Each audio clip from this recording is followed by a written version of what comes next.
శ్రీగురుభ్యో నమః. శారదాం చంద్రమౌళీశం రత్నగర్భగణేశ్వరం శంకరం చర్షశృంగేశం తుంగాం లోకగురూన్ భజే. శాస్త్రాబ్ధిపారదృశ్వానం సంగహీనం తపోనిధిం భజే శ్రీభారతీతీర్థగురుం భద్రౌఘదాయకం. విధువజ్జగదానందసంధాయీ గురుశేఖరः మానసే సన్నిధత్తాం మే విధుశేఖరభారతీ. ప్రమాణనఖ నిర్భిన్న మహామోహామరారయే నమస్కుర్మో నృసింహాయ స్వప్రకాశచిదాత్మనే. ఉభయ జగద్గురువుల చరణ కమలాలకు సభక్తి శ్రద్ధంగా సాష్టాంగ ప్రణామాలను సమర్పించుకుంటూ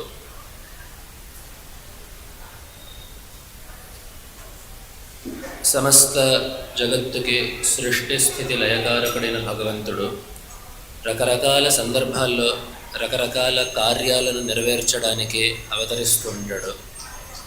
ఈ అవతారము అనే పాదానికి అర్థాన్ని మనం గమనించినట్లయితే సంస్కృత భాషలో అవతారము అంటే దిగడము అని చెప్పి అర్థం. ఒక పైనుండే వాళ్ళు కిందికి దిగి రావడము అని చెప్పి అర్థం. ఒక రకంగా ఆ భగవంతుడు వైకుంఠ లోకం నుంచి భూలోకానికి దిగి రావడం అని చెప్పి అనుకున్నా, ఇంకొంచెం లోతుగా చూసినట్లయితే నిర్గుణుడు నిరాకారుడైన పరమాత్మ ఉపాసనకి అంత సులభంగా దొరకడు.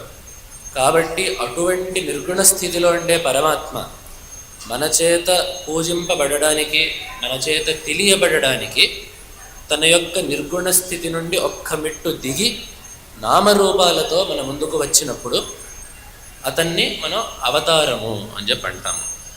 కాబట్టి ఇటువంటి ఎన్నెన్నో అవతారాలు ఉన్నాయి. అమ్మవారు ప్రధానంగా మనకి అవతారం అనగానే విష్ణుమూర్తి యొక్క దశావతారాలు గుర్తొస్తాయి. నిజానికి విష్ణుమూర్తి యొక్క అవతారాలు 10 మాత్రమే కాదు, భాగవత పురాణంలో 24 అవతారాలు చెప్పున్నారు. అదే రకంగా శివుడి యొక్క అవతారాలు కూడా మనకి పురాణంలో ఉన్నాయి. శివపురాణంలో దాదాపు 12-15 అవతారాలు చెప్పున్నారు శివుడివి. దాంట్లో ఆంజనేయ స్వామి ఒకళ్ళు ప్రసిద్ధంగా కనపడుతూ ఉంటారు. అలాగే అమ్మవారి యొక్క అవతారాలు కూడా చాలా ఉన్నాయి. శాకంభరిగా, దుర్గగా, మనకి చండీ సప్తశతి చివరిలో అమ్మవారు కొన్ని అవతారాలని తానే పేర్కొంటుంది, నేను ఈ సందర్భాల్లో అవతరిస్తాను అని చెప్పి. కాబట్టి ఇటువంటి అవతారాల యొక్క ప్రయోజనం కూడా భగవంతుడు గీతలో చెప్పాడు. పరిత్రాణాయ సాధూనాం వినాశాయ చ దుష్కృతాం ధర్మ సంస్థాపనార్థాయ సంభవామి యుగే యుగే. ధర్మ మార్గాన్ని అవలంబించిన వాళ్ళని రక్షించడానికి, ధర్మ మార్గాన్ని అతిక్రమించిన వాళ్ళకి తగినటువంటి శిక్షని ఇవ్వడానికి, ధర్మ రక్షణ కోసం అవతరిస్తూ ఉంటాను అనే విషయాన్ని భగవంతుడు గీతల్లో చెప్పున్నాడు. అటువంటి ఒక విశిష్టమైన అవతారమే జగద్గురు శ్రీమద్ ఆదిశంకర భగవత్పాదాచార్యుల వారు. ఎప్పుడైతే మన వైదిక ధర్మానికి ఆపత్తు వచ్చిందో, ఆపత్తు అంటే అక్కడ ఆపత్తు 2 రకాలుగా వచ్చింది.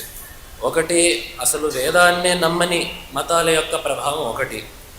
రెండవ వైపు నుంచి మన మతం లోపలే, మన వైదిక ధర్మం లోపలనే రకరకాల దేవతారాధనలతో కలహిస్తున్న పరిస్థితి కూడా ఉండింది.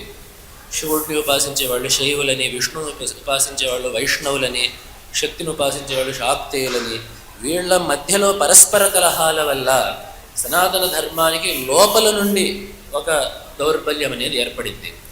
దీన్ని కూడా భగవత్పాదుల వారు ఎంతో చాకచక్యంగా ఎదుర్కొని ఒక సమైక్యతని తెచ్చారు. దీనికి వారు అవలంబించిన ప్రధానమైన ఉపదేశం ఏమిటంటే, మనం అనుకున్నట్లుగా భగవంతుడికి నామరూపము ఇలానే ఉంటుంది అని చెప్పి మనం నిర్దేశించడానికి లేదు.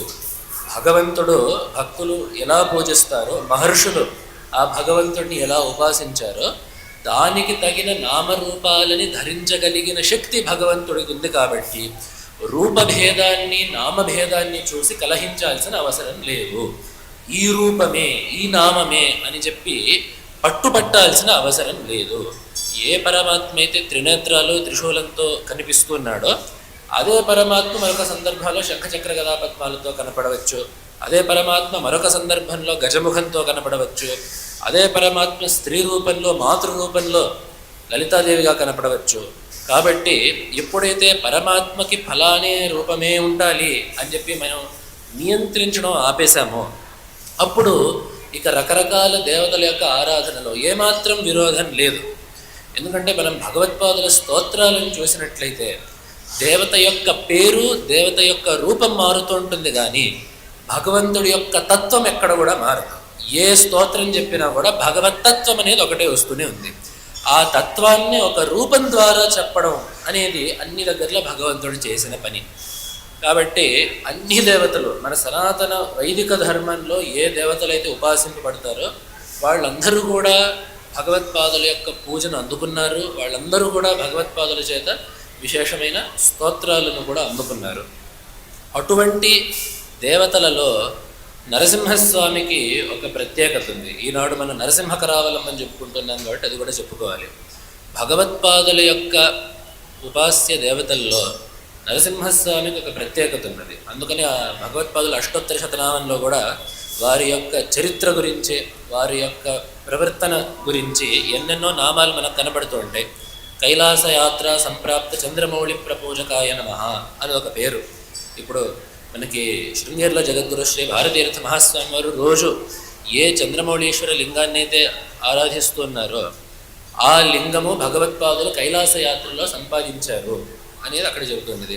అలాగే సౌందర్య లహరి ముఖ్య బహుస్తోత్ర విధాయకాయ నమః, సౌందర్య లహరి మొదలైన ఎన్నో స్తోత్రాలు రాశారు అని కూడా ఒక నామం ఉంది. ఈ రకంగా భగవత్పాదుల యొక్క శీలానికి, వారి యొక్క ప్రవర్తనకి, వారి యొక్క అవతార కార్యాలకి సూచకాలైన చాలా పేర్లు వారి అష్టోత్తరంలో ఉన్నాయి. అదే రకంగా మరొక ప్రత్యేకమైన నామం ఏముందంటే నృసింహభక్తాయ నమః అనొక విశేషమైన నామం వారి యొక్క అష్టోత్తర శతనామంలో కనబడుతుంది. వారు నృసింహస్వామి పట్ల విశేషమైన భక్తి ప్రపత్తులు కలిగి ఉన్నవారు అని చెప్పి వారి చరిత్రను చూసినా కూడా మనకి నృసింహస్వామి వారిని ప్రత్యేకించి అనుగ్రహించినట్లు 2 సందర్భాలు మనకు కనబడుతుంటాయి. ఉభయ భారతితో వాదం చేసినప్పుడు భగవత్పాదులు పరకాయ ప్రవేశం చేసి తిరిగి తమ యొక్క దేహంలోకి ప్రవేశిస్తున్నప్పుడు ఏ రాజు శరీరంలోకి అయితే వారు ప్రవేశించారో భగవత్పాదుల్ని ఆ రాజు శరీరంలోనే నిర్బంధించాలి అనే ఆలోచనతో ఆ రాజు యొక్క మంత్రులు వాళ్ళ యొక్క సేవకులకి, భటులకు ఏం చెప్పారంటే ఎక్కడెక్కడైతే నిర్జీవ శరీరాలు ఉన్నాయో వాటిలన్నింటినీ కూడా దహించిరండి అని చెప్పారు. నిర్జీవ శరీరాలన్నీ దహిస్తే ఇంకా ఆ రాజు శరీరంలో ఉండే జీవుడు బయటికి వెళ్లకుండా నియంత్రించబడతాడు. కాబట్టి అటువంటి సందర్భంలో భగవత్పాదుల యొక్క శరీరానికి అగ్నిని అంటించినప్పుడు, భగవత్పాదులు మళ్ళీ తమ శరీరాన్ని ప్రవేశించినప్పుడు అక్కడ నరసింహస్వామిని ప్రార్థిస్తే ఆ నరసింహస్వామి యొక్క విశేష అనుగ్రహం చేత అగ్నిబాధ శమించింది అనేది ఒక మాట కనబడుతున్నది. అదే రకంగా మరొక సందర్భంలో ఉగ్రభైరవుడు అనేవాడు, ఇతను బాగా తామసమైన ఉపాసన చేసేవాడు, భైరవుడికి బలులు ఇచ్చేవాడు. అతను వచ్చి నాకు ఆ భైరవుడు నాకు చెప్పాడు, సర్వజ్ఞుడి యొక్క శిరస్సుని, ఒక సర్వజ్ఞుడైన మహాత్ముడి యొక్క శిరస్సుని నేను బలివేస్తే అది నాకు విశేషమైన సిద్ధిని కలిగిస్తుంది, నేను సశరీరంగా కైలాసానికి వెళ్ళగలుగుతాను అని చెప్పి వచ్చి భగవత్పాదుల్ని ప్రార్థిస్తే వారికి శరీరం మీద ఎటువంటి మమకారం లేదు కాబట్టి నా శరీరం వల్ల నీకు ఉపకారం ఉందంటే దాన్ని నేను కాదనేది లేదు, హాయిగా నా శిరస్సును నువ్వు తీసుకెళ్ళొచ్చు అని చెప్పి అన్నారు. అయితే ఆ సందర్భంలో భగవత్పాదుల యొక్క శిష్యుల్లో ప్రధానులైన పద్మపాదాచార్యుల వారు బాగా నరసింహోపాసన చేసిన వారు కాబట్టి ఆ క్షణంలో అతనిపై నరసింహ ఆవేశం వచ్చి అమాంతం దూకి ఆ కాపాలకుడిని చీల్చి చెండాడినట్లుగా, తర్వాత భగవత్పాదులు నరసింహస్వామిని విశేషంగా స్తుతించినట్లుగా కూడా మనకి ఆ ఐతిహ్యాలు చెబుతున్నాయి. భగవత్పాదులకి నరసింహస్వామి మీద ఎందుకు అంత విశేషమైన మక్కువ అని చెప్పంటే, ఏ తత్వమైతే చెప్పి భగవత్పాదులు సనాతన ధర్మంలో ఉండే ఉపాసనా సంప్రదాయాలన్నింటినీ ఏకం చేశారో ఆ తత్వానికి ప్రతీకే నరసింహస్వామి. ఎందుకంటే ఆ నరసింహస్వామి యొక్క అవతారం ఏం చెప్పడానికి వచ్చింది, ఆ నరసింహస్వామి యొక్క అవతారం ఎందుకు వచ్చింది అని చెప్పంటే, హిరణ్యకశిపుడికి భగవంతుడే లేడు, భగవంతుడుంటే ఫలాని రూపంతోనే ఉంటాడు, కాబట్టి ఆ రూపంలో ఉండే విశేషాలని నాకు మరణం లేకుండా నేను కోరుకుంటాను. భగవంతుడు ఆయుధాలు పట్టుకొని ఉన్నాడు కాబట్టి నాకు ఆయుధాల వల్ల మరణం లేదు. భగవంతుడు వస్తే మనిషిగానో మృగంగానో రావాలి, లేదా దేవతగానో రావాలి, కాబట్టి మనుషుల చేత, మృగాల చేత, దేవతల చేత నాకు మృత్యు వద్దు అని భగవంతుడు అంటే ఒక ఫలానా వ్యక్తి యొక్క రూపమే అనుకొని హిరణ్యకశిపుడు రకరకాల వరాలు కోరుకొని అటువంటి రూపం కలిగిన భగవంతుడితో విరోధాన్ని పెట్టుకున్నాడు. తద్విరుద్ధంగా దీనికి విపరీతంగా అతని యొక్క పుత్రుడైన ప్రహ్లాదుడు మాత్రం అన్ని దగ్గరలో భగవంతుడిని చూశాడు. అన్ని దగ్గరలో భగవంతుడిని చూడాలంటే అది భగవంతుడికి రూపం లేదు అని తెలిసినప్పుడే సాధ్యం అవుతుంది. మనం చెట్టుని పుట్టని చూస్తే అక్కడ మనకి దాని లోపల చతుర్భుజ మహావిష్ణువు కూర్చొని మనకు కనపడ్డు. కానీ నిర్గుణమైన పరమాత్మ సర్వవ్యాపకుడు కాబట్టి దీంట్లో కూడా నిర్గుణ రూపంతో ఉన్నాడు అనే విషయాన్ని తెలియడమే కాకుండా అనుభవించిన వాడు ప్రహ్లాదుడు. కాబట్టి అటువంటి జ్ఞానం కలిగిన ప్రహ్లాదుడి యొక్క భక్తికి ఒక నిదర్శనంగా హిరణ్యకశిపుడికి కూడా ఉండే అపోహని పోగొట్టేటట్లుగా భగవంతుడు ఎవ్వరూ కని విని ఎరుగని విచిత్రమైన రూపంతో నరసింహ రూపంతో అక్కడ కనపడ్డాడు అనేది ఆ నరసింహావతారం మనకు తెలియజేస్తున్న తత్వం. ఏ భగవంతుడైతే సర్వవ్యాపకుడై ఉన్నాడో ఆ భగవంతుడికి ఈ రూపమే ఉంటుంది అని చెప్పి మనం నిర్ణయించలేము. అందుకనే మనకి విష్ణు సహస్రనామంలో కూడా ఒక నామం వస్తుంది, అనిర్దేశ్య వపు అని చెప్పి. భగవంతుడికి వపు శరీరం ఇట్లానే ఉంటుంది అని మనం నిర్దేశించలేము అనేది ఈ నామానికి ఉదాహరణే ఈ నరసింహస్వామి యొక్క అవతారం. కాబట్టి అటువంటి నిర్గుణ తత్వాన్ని, సర్వవ్యాపకమైన తత్వాన్ని ప్రపంచానికి చాటి చెప్పిన అవతారం కాబట్టి ఆ నరసింహస్వామి యొక్క అవతారానికి అంత ప్రాశస్త్యం ఉన్నది. అలాగే మరొకసారి జగద్గురుల వారు ఒకసారి నరసింహ జయంతి రోజు అనుగ్రహ భాషణం చేస్తూ ఆ అనుగ్రహ భాషణాన్ని చాలా గమ్మత్తుగా మొదలుపెట్టారు. మనం మామూలుగా నరసింహావతారం అనగానే ప్రహ్లాదుడి భక్తి చెప్పుకుంటాం, లేదా హిరణ్యకశిపుడు దుష్టుడు అతన్ని సంహరించడానికి అని చెప్పుకుంటాం. కానీ ఆ రోజు నాకు బాగా గుర్తు, జగద్గురుల వారు నరసింహావతారానికి ఇచ్చిన ఉపోద్ఘాతం ఏమిటంటే నరసింహ జయంతి అనేది ప్రపంచానికి ఆస్తిక్యం యొక్క విలువని పరిచయం చేసిన రోజు అని చెప్పి వారు చెప్పారు. భగవంతుడు ఉన్నాడు అని నమ్మినప్పుడు, భగవంతుడి యొక్క తత్వాన్ని నమ్మినప్పుడు భగవంతుడు ఎలా స్పందిస్తాడు అని చెప్పి ఒక ఆస్తిక్యానికి విలువ ఏమిటి అని చెప్పిన ఆ అవతారము, ఆ సందర్భం నరసింహావతారం, నరసింహ జయంతి. కాబట్టి ఆనాడు సనాతన ధర్మంలో ఉండే రెండు పరిస్థితులకి, నాస్తిక్యం వల్ల ఆస్తిక్యానికి దెబ్బతీస్తున్న పరిస్థితి ఒకటి, రూపభేదాలతో కలహాలు వస్తున్న పరిస్థితి ఒకటి, ఈ రెండు పరిస్థితులకి పరిష్కారము నరసింహావతారంలో మనకు దొరుకుతున్నాయి. కాబట్టి అటువంటి నరసింహస్వామి పట్ల విశేషమైన భక్తి ప్రపత్తులతో భగవత్పాదుల వారు రెండు స్తోత్రాలని విరచించారు. స్తోత్రాలను విరచించడమే కాకుండా నరసింహస్వామి మంత్రం యొక్క విశేషమైన ఉపాసన చేశారు. ఆ ఉపాసనా సంప్రదాయాలు నేటికి కూడా మనకి ఆ శంకర పీఠాల్లో కనబడుతుంది. జోషి మఠంలో, బద్రీ జ్యోతిర్మఠంలో, బదరీ మఠంలో 4 మఠాల్లో ఆ బదరీ మఠంలో ఆ మఠానికి దగ్గరలోనే అక్కడ నరసింహమూర్తి ఉంచేటట్టు భగవత్పాదులు చూశారు. ద్వారకా పీఠంలో, శృంగేరి పీఠంలో నరసింహోపాసనా సంప్రదాయం విశేషంగా ఉన్నది. అదే రకంగా పురీ క్షేత్రంలో జగన్నాథుడు కూర్చుండేదే నరసింహయంత్రం మీద, పురీ జగన్నాథుడు ఉండేదే నరసింహయంత్రం మీద.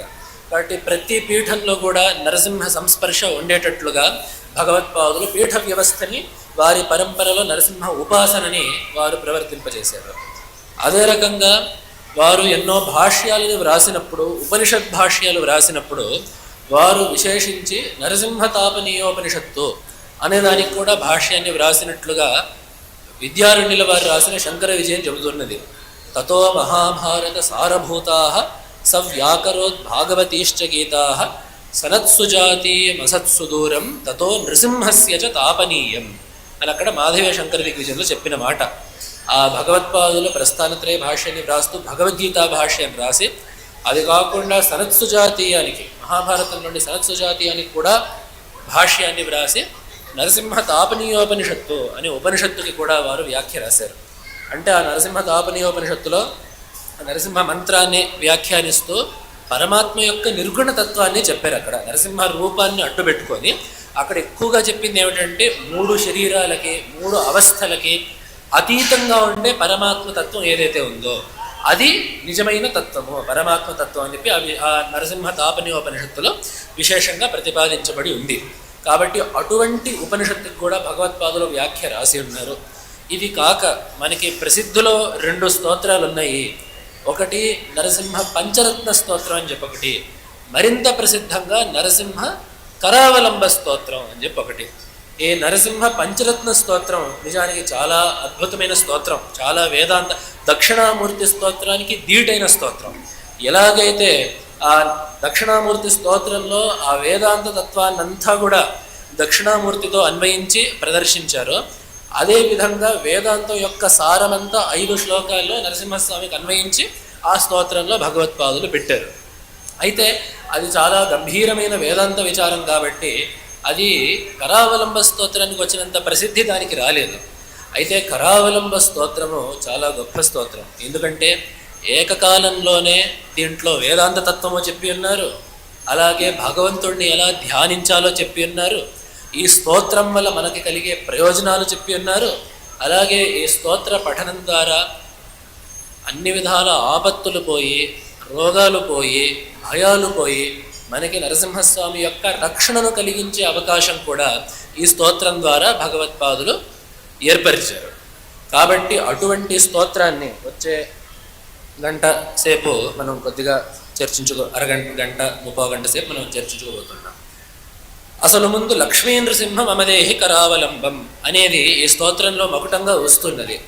భగవత్పాదుల యొక్క గొప్పతనం ఏమిటంటే సనాతన ధర్మాన్ని సంస్కరించడమే కాకుండా వారి యొక్క వాంగ్మయం అనేది కూడా భారతీయ సాహిత్యం మీద, స్తోత్ర సాహిత్యం మీద చాలా ప్రభావాన్ని చూపించింది. భుజంగ ప్రయాత స్తోత్రాలు చాలా ప్రసిద్ధిలోకి వచ్చాయి ఈరోజు. ఆ భుజంగ ప్రయాత స్తోత్రాన్ని వ్రాయడం మొదలుపెట్టిందే భగవత్పాదుల వారు. అదే రకంగా ఈ కరావలంబ స్తోత్రాలు, మమదేహి కరావలంబం, రకరకాల దేవతలను ఉద్దేశించి మమదేహి కరావలంబం, నాకు నీ చేయూతనియ్యి అని ప్రార్థించే స్తోత్రాలను కూడా మొదలుపెట్టింది భగవత్పాదులే. కాబట్టి తాత్వికమైన విషయాలు పక్కన పెట్టినా కూడా వాంగ్మయ సంబంధంగా, సాహిత్య సంబంధంగా కూడా భారతీయ స్తోత్ర సాహిత్యానికి భగవత్పాదులు మార్గనిర్దేశం చేసిన వారు అని కూడా మనకు తెలుస్తున్నది. అయితే ఈ మకుటాన్ని మనం చూసినట్లయితే ముందు ఇక్కడ పరమాత్మని లక్ష్మీ నృసింహుడు అని సంబోధించారు. లక్ష్మీ నృసింహుడు అంటే లక్ష్మితో కూడి ఉన్న నరసింహస్వామి అని దానికి అర్థం. ఈ నృసింహ శబ్దానికి అర్థం కూడా ఇక్కడ మనం ఒకసారి అనుకోవాలి.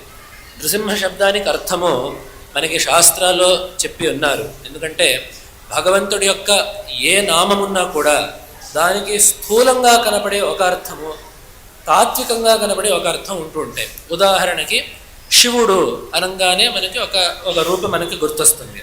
శివనామానికి అర్థం ఏమిటి అని చెప్పంటే అత్యంత మంగళస్వరూపుడైన వాడు, మోక్షం, పరమసుఖమైన మోక్షాన్ని ఇవ్వడం వల్ల అందరికీ మంగళాన్ని కలిగించేవాడు అని చెప్పి అర్థం.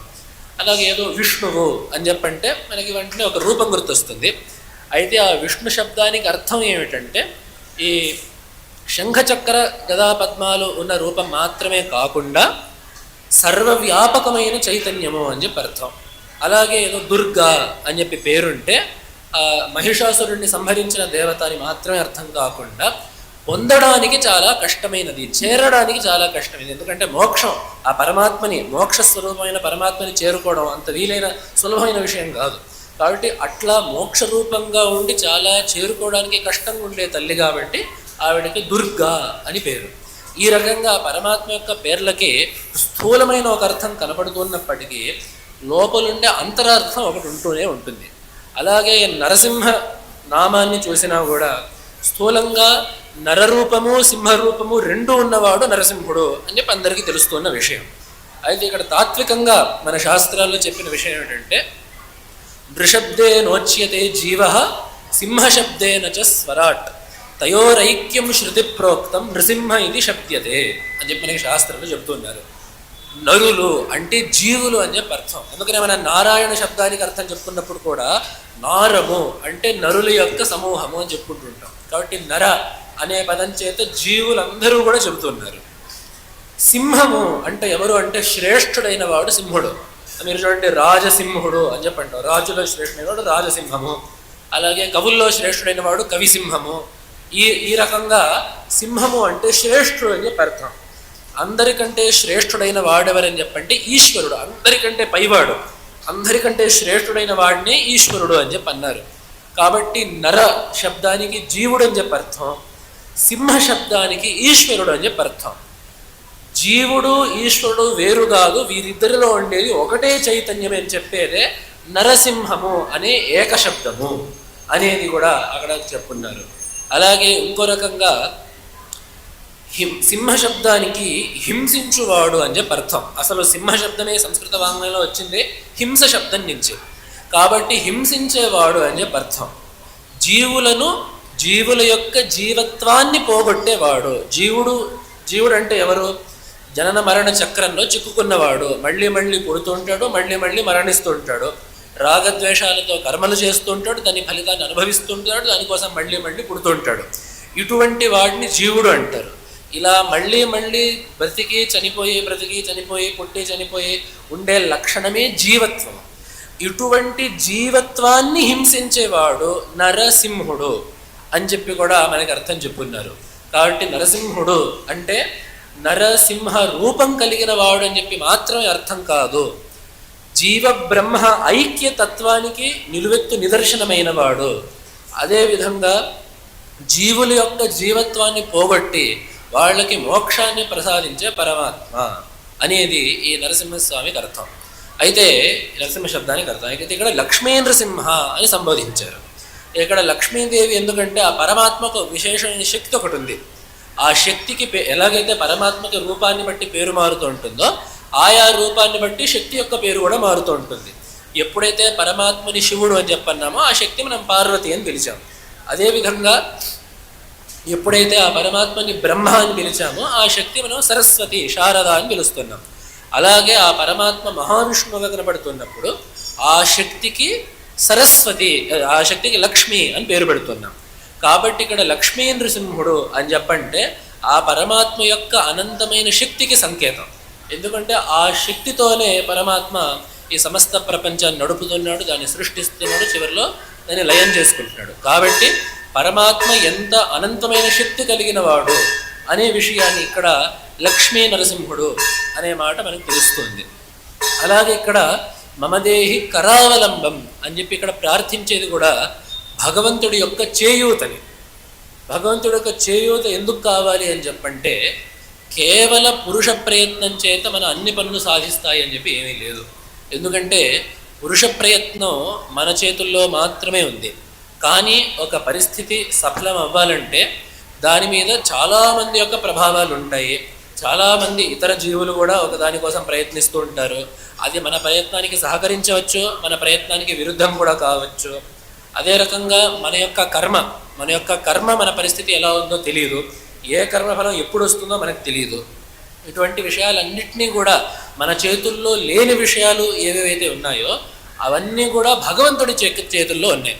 కాబట్టి మనం ఏ ఫలంలో కూడా ఏ కార్యంలో కూడా మనం సఫలం అవ్వాలంటే అక్కడ తప్పనిసరి భగవంతుడి యొక్క ఆలంబన అనేది మనకి అవసరము అనే విషయాన్ని ఇక్కడ మనకి మమదేహి కరావలంబం అనేది మనకి చెబుతున్నది. ఇది లౌకికమైన విషయాల కోసం. మరి తత్వం విషయంలో మోక్షాన్ని పొందాలన్నా కూడా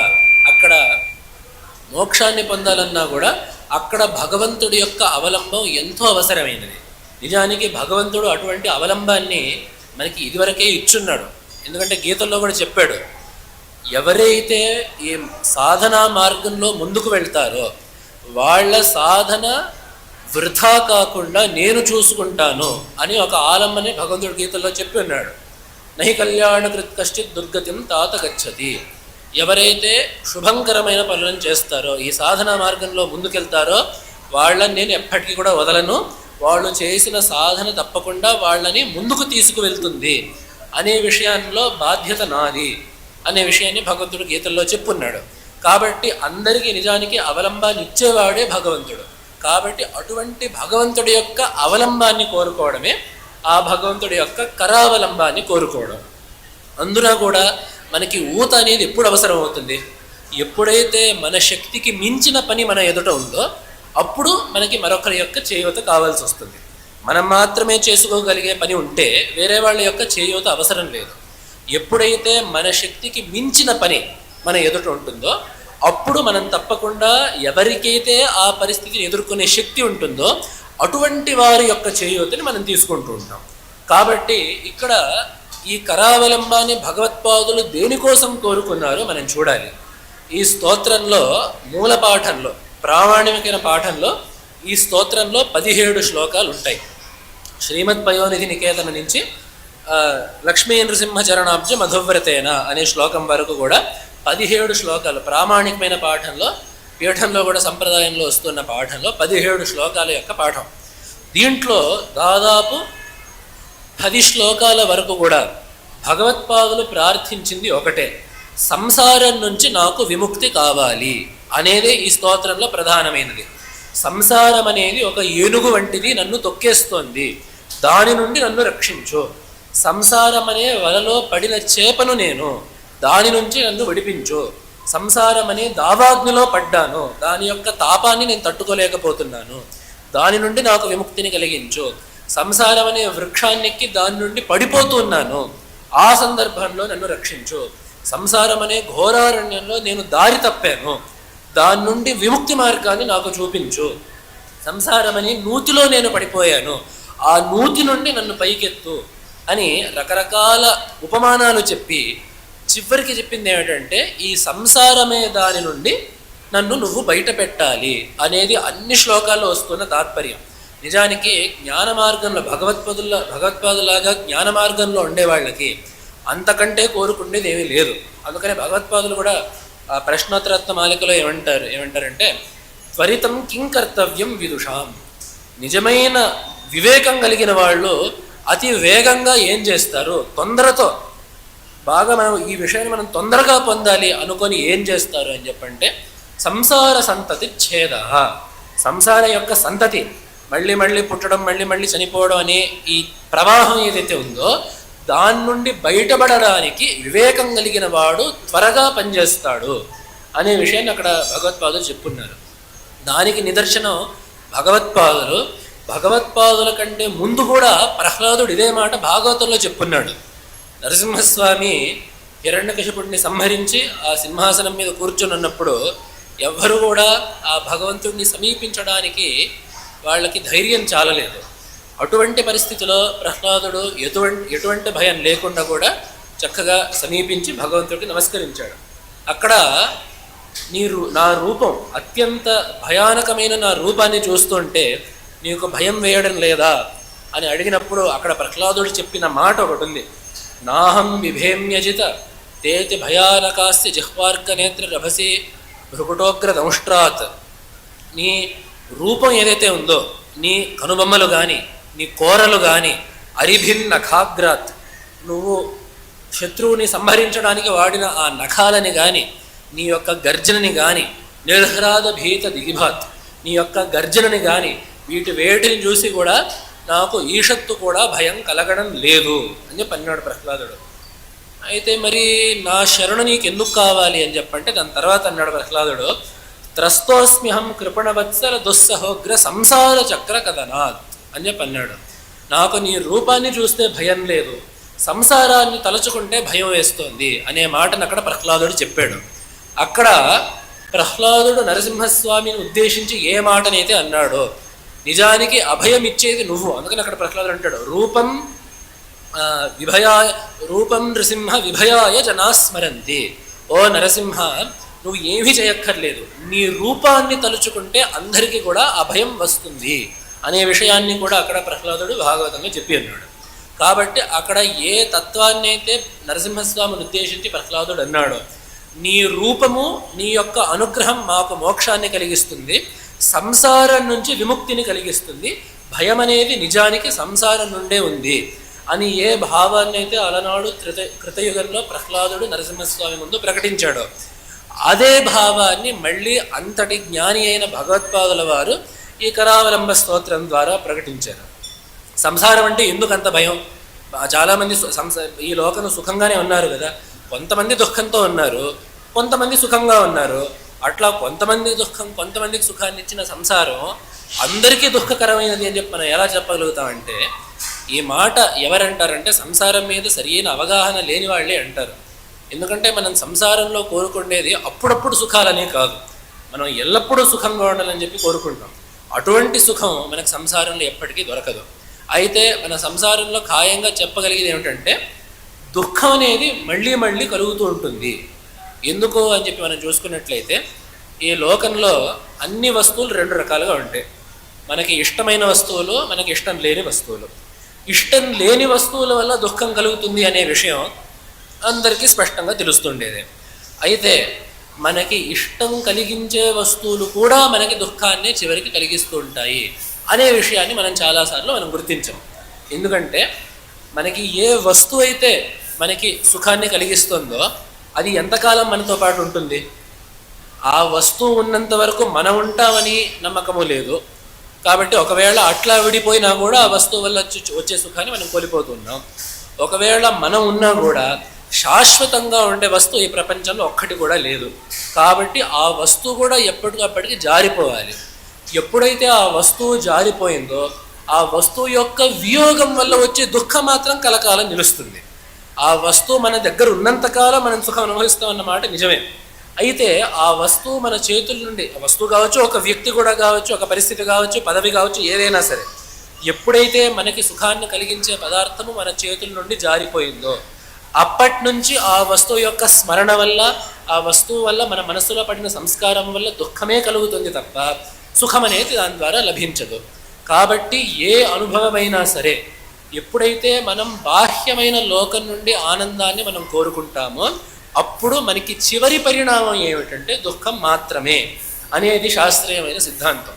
కాబట్టి అటువంటి పరిస్థితి సంసారానికి ఉంది. కాబట్టి ఈ సంసారాన్ని వదిలించుకుంటే తప్ప దుఃఖాన్ని వదిలించుకోలేము అనే విషయాన్ని శాస్త్రాలు అలాగే భగవత్పాదులు వారి యొక్క భాష్యాల్లోనూ విశదీకరించారు.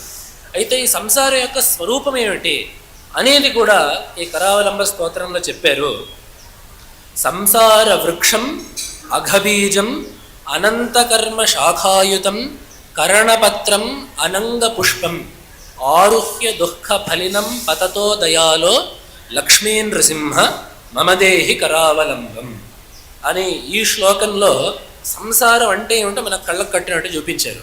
ఇక్కడ సంసారం అనే దాన్ని ఇక్కడ ఒక వృక్షంతో పోల్చి చెప్పారు. ఏ వృక్షానికైనా కూడా ఏముంటుందంటే ఒక మూలం ఉంటుంది, దాని వేర్లు ఉంటాయి, దాని యొక్క మూల స్తంభం ఒకటి ఉంటుంది, అది రకరకాల శాఖలుగా విస్తరిస్తుంది. ఆ శాఖలకి ఆకులు వస్తాయి, ఆ ఆకులు పువ్వులు అవుతాయి, పువ్వులు పండ్లు అవుతాయి. ఇది ఏ వృక్షానికైనా ఉండే స్వరూపం. నిజానికి ఈ సంసారాన్ని వృక్షంగా చెప్పే ఈ ఉపమానము మనకి వేదంలోనూ ఉంది, వేదం నుంచి మనకి గీతలోనూ వచ్చింది. ఆ రూపగానే భగవత్పాదులు తీసుకున్నారు. ఊర్ధ్వమూలం అవాక్షాఖం అశ్వత్థోయం సనాతన అని చెప్పి ఉపనిషత్తులోనిది. అలాగే ఊర్ధ్వమూలం అధశాఖం అశ్వత్థం ప్రాహురవ్యయం అని చెప్పి గీతల్లో కూడా భగవంతుడు చెప్పుకున్నాడు. ఈ సంసారం అనేది తల్లక్రిందులుగా ఉండే ఒక వృక్షము. ఎందుకంటే ఏ వృక్షానికైనా మూలం ఒకటే ఉంటుంది, శాఖలు చాలాగా విస్తరిస్తుంది. సంసారం అనే వృక్షం తల్లక్రిందులుగా ఉందంటే పైనుండేవాడు భగవంతుడు. ఆ భగవంతుడు మాత్రమే దీనికి కారణంగా ఉండి అక్కడి నుంచి బహుముఖాలుగా విస్తరిస్తుంది. కాబట్టి సంసారం అనే వృక్షం తల్లక్రిందులుగా ఉంటుంది అని చెప్పి అక్కడ మన గ్రంథాలు చెబుతున్నాయి.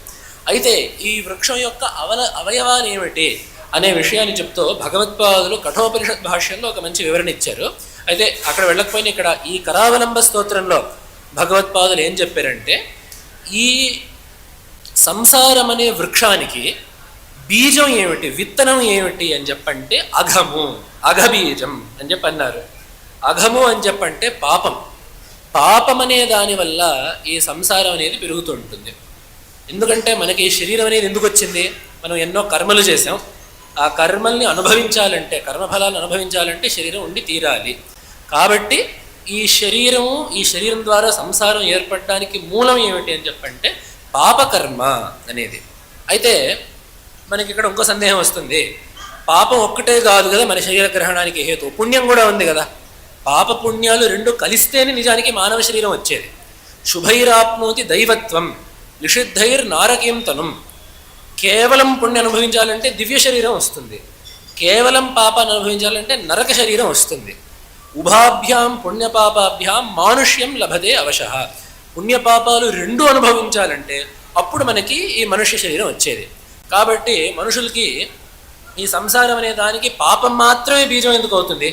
న్యాయంగా పుణ్యపాపాలు రెండు బీజాలు అవ్వాలి కదా అని చెప్పంటే నిజమే. అఘబీజం అంటే నిజానికి తాత్పర్యం అదే. అయితే పుణ్యపాపాలు రెండింటినీ పాపం అని చెప్పంటారా అనే దానికి మనకి గీతలో కూడా దీనికి ఒక ప్రమాణం మనకి దొరుకుతుంది. ఎందుకంటే అపిచేదసి పాపేభ్య సర్వేభ్య పాపకృత్తమః సర్వం జ్ఞానప్లవేనైవ వృజనం సంతరిష్యసి అని అక్కడ గీతల్లో భగవంతుడు ఒక మాట అన్నాడు.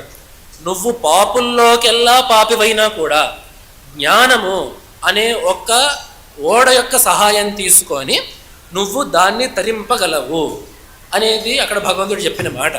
ఒకసారి గురువుగారు నన్ను ఇక్కడ అడిగారు, ఎవరో గీతాపారాయణ స్వామివారి ముందు చేస్తుంటే ఈ శ్లోకం వచ్చింది. అట్లాంటప్పుడు గురువుగారు నన్ను తిరిగి అడిగారు.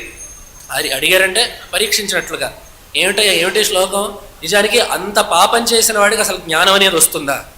సర్వేభ్య పాపకృత్తమ, పైగా పాపాలు చేసిన వాళ్ళందరిలోకి ఎక్కువ పాపం చేసిన వాడు ఎవడైతే ఉంటాడో అట్లాంటి వాడికి జ్ఞానం వచ్చేసిందంటే వాడు ధరించుకుపోతాడు అని చెప్పంటే, అంత పాపం చేసేవాడికి ఎక్కడైనా జ్ఞానం వస్తుందా, ఏమిటిది అని చెప్పి అన్నారు నాతో.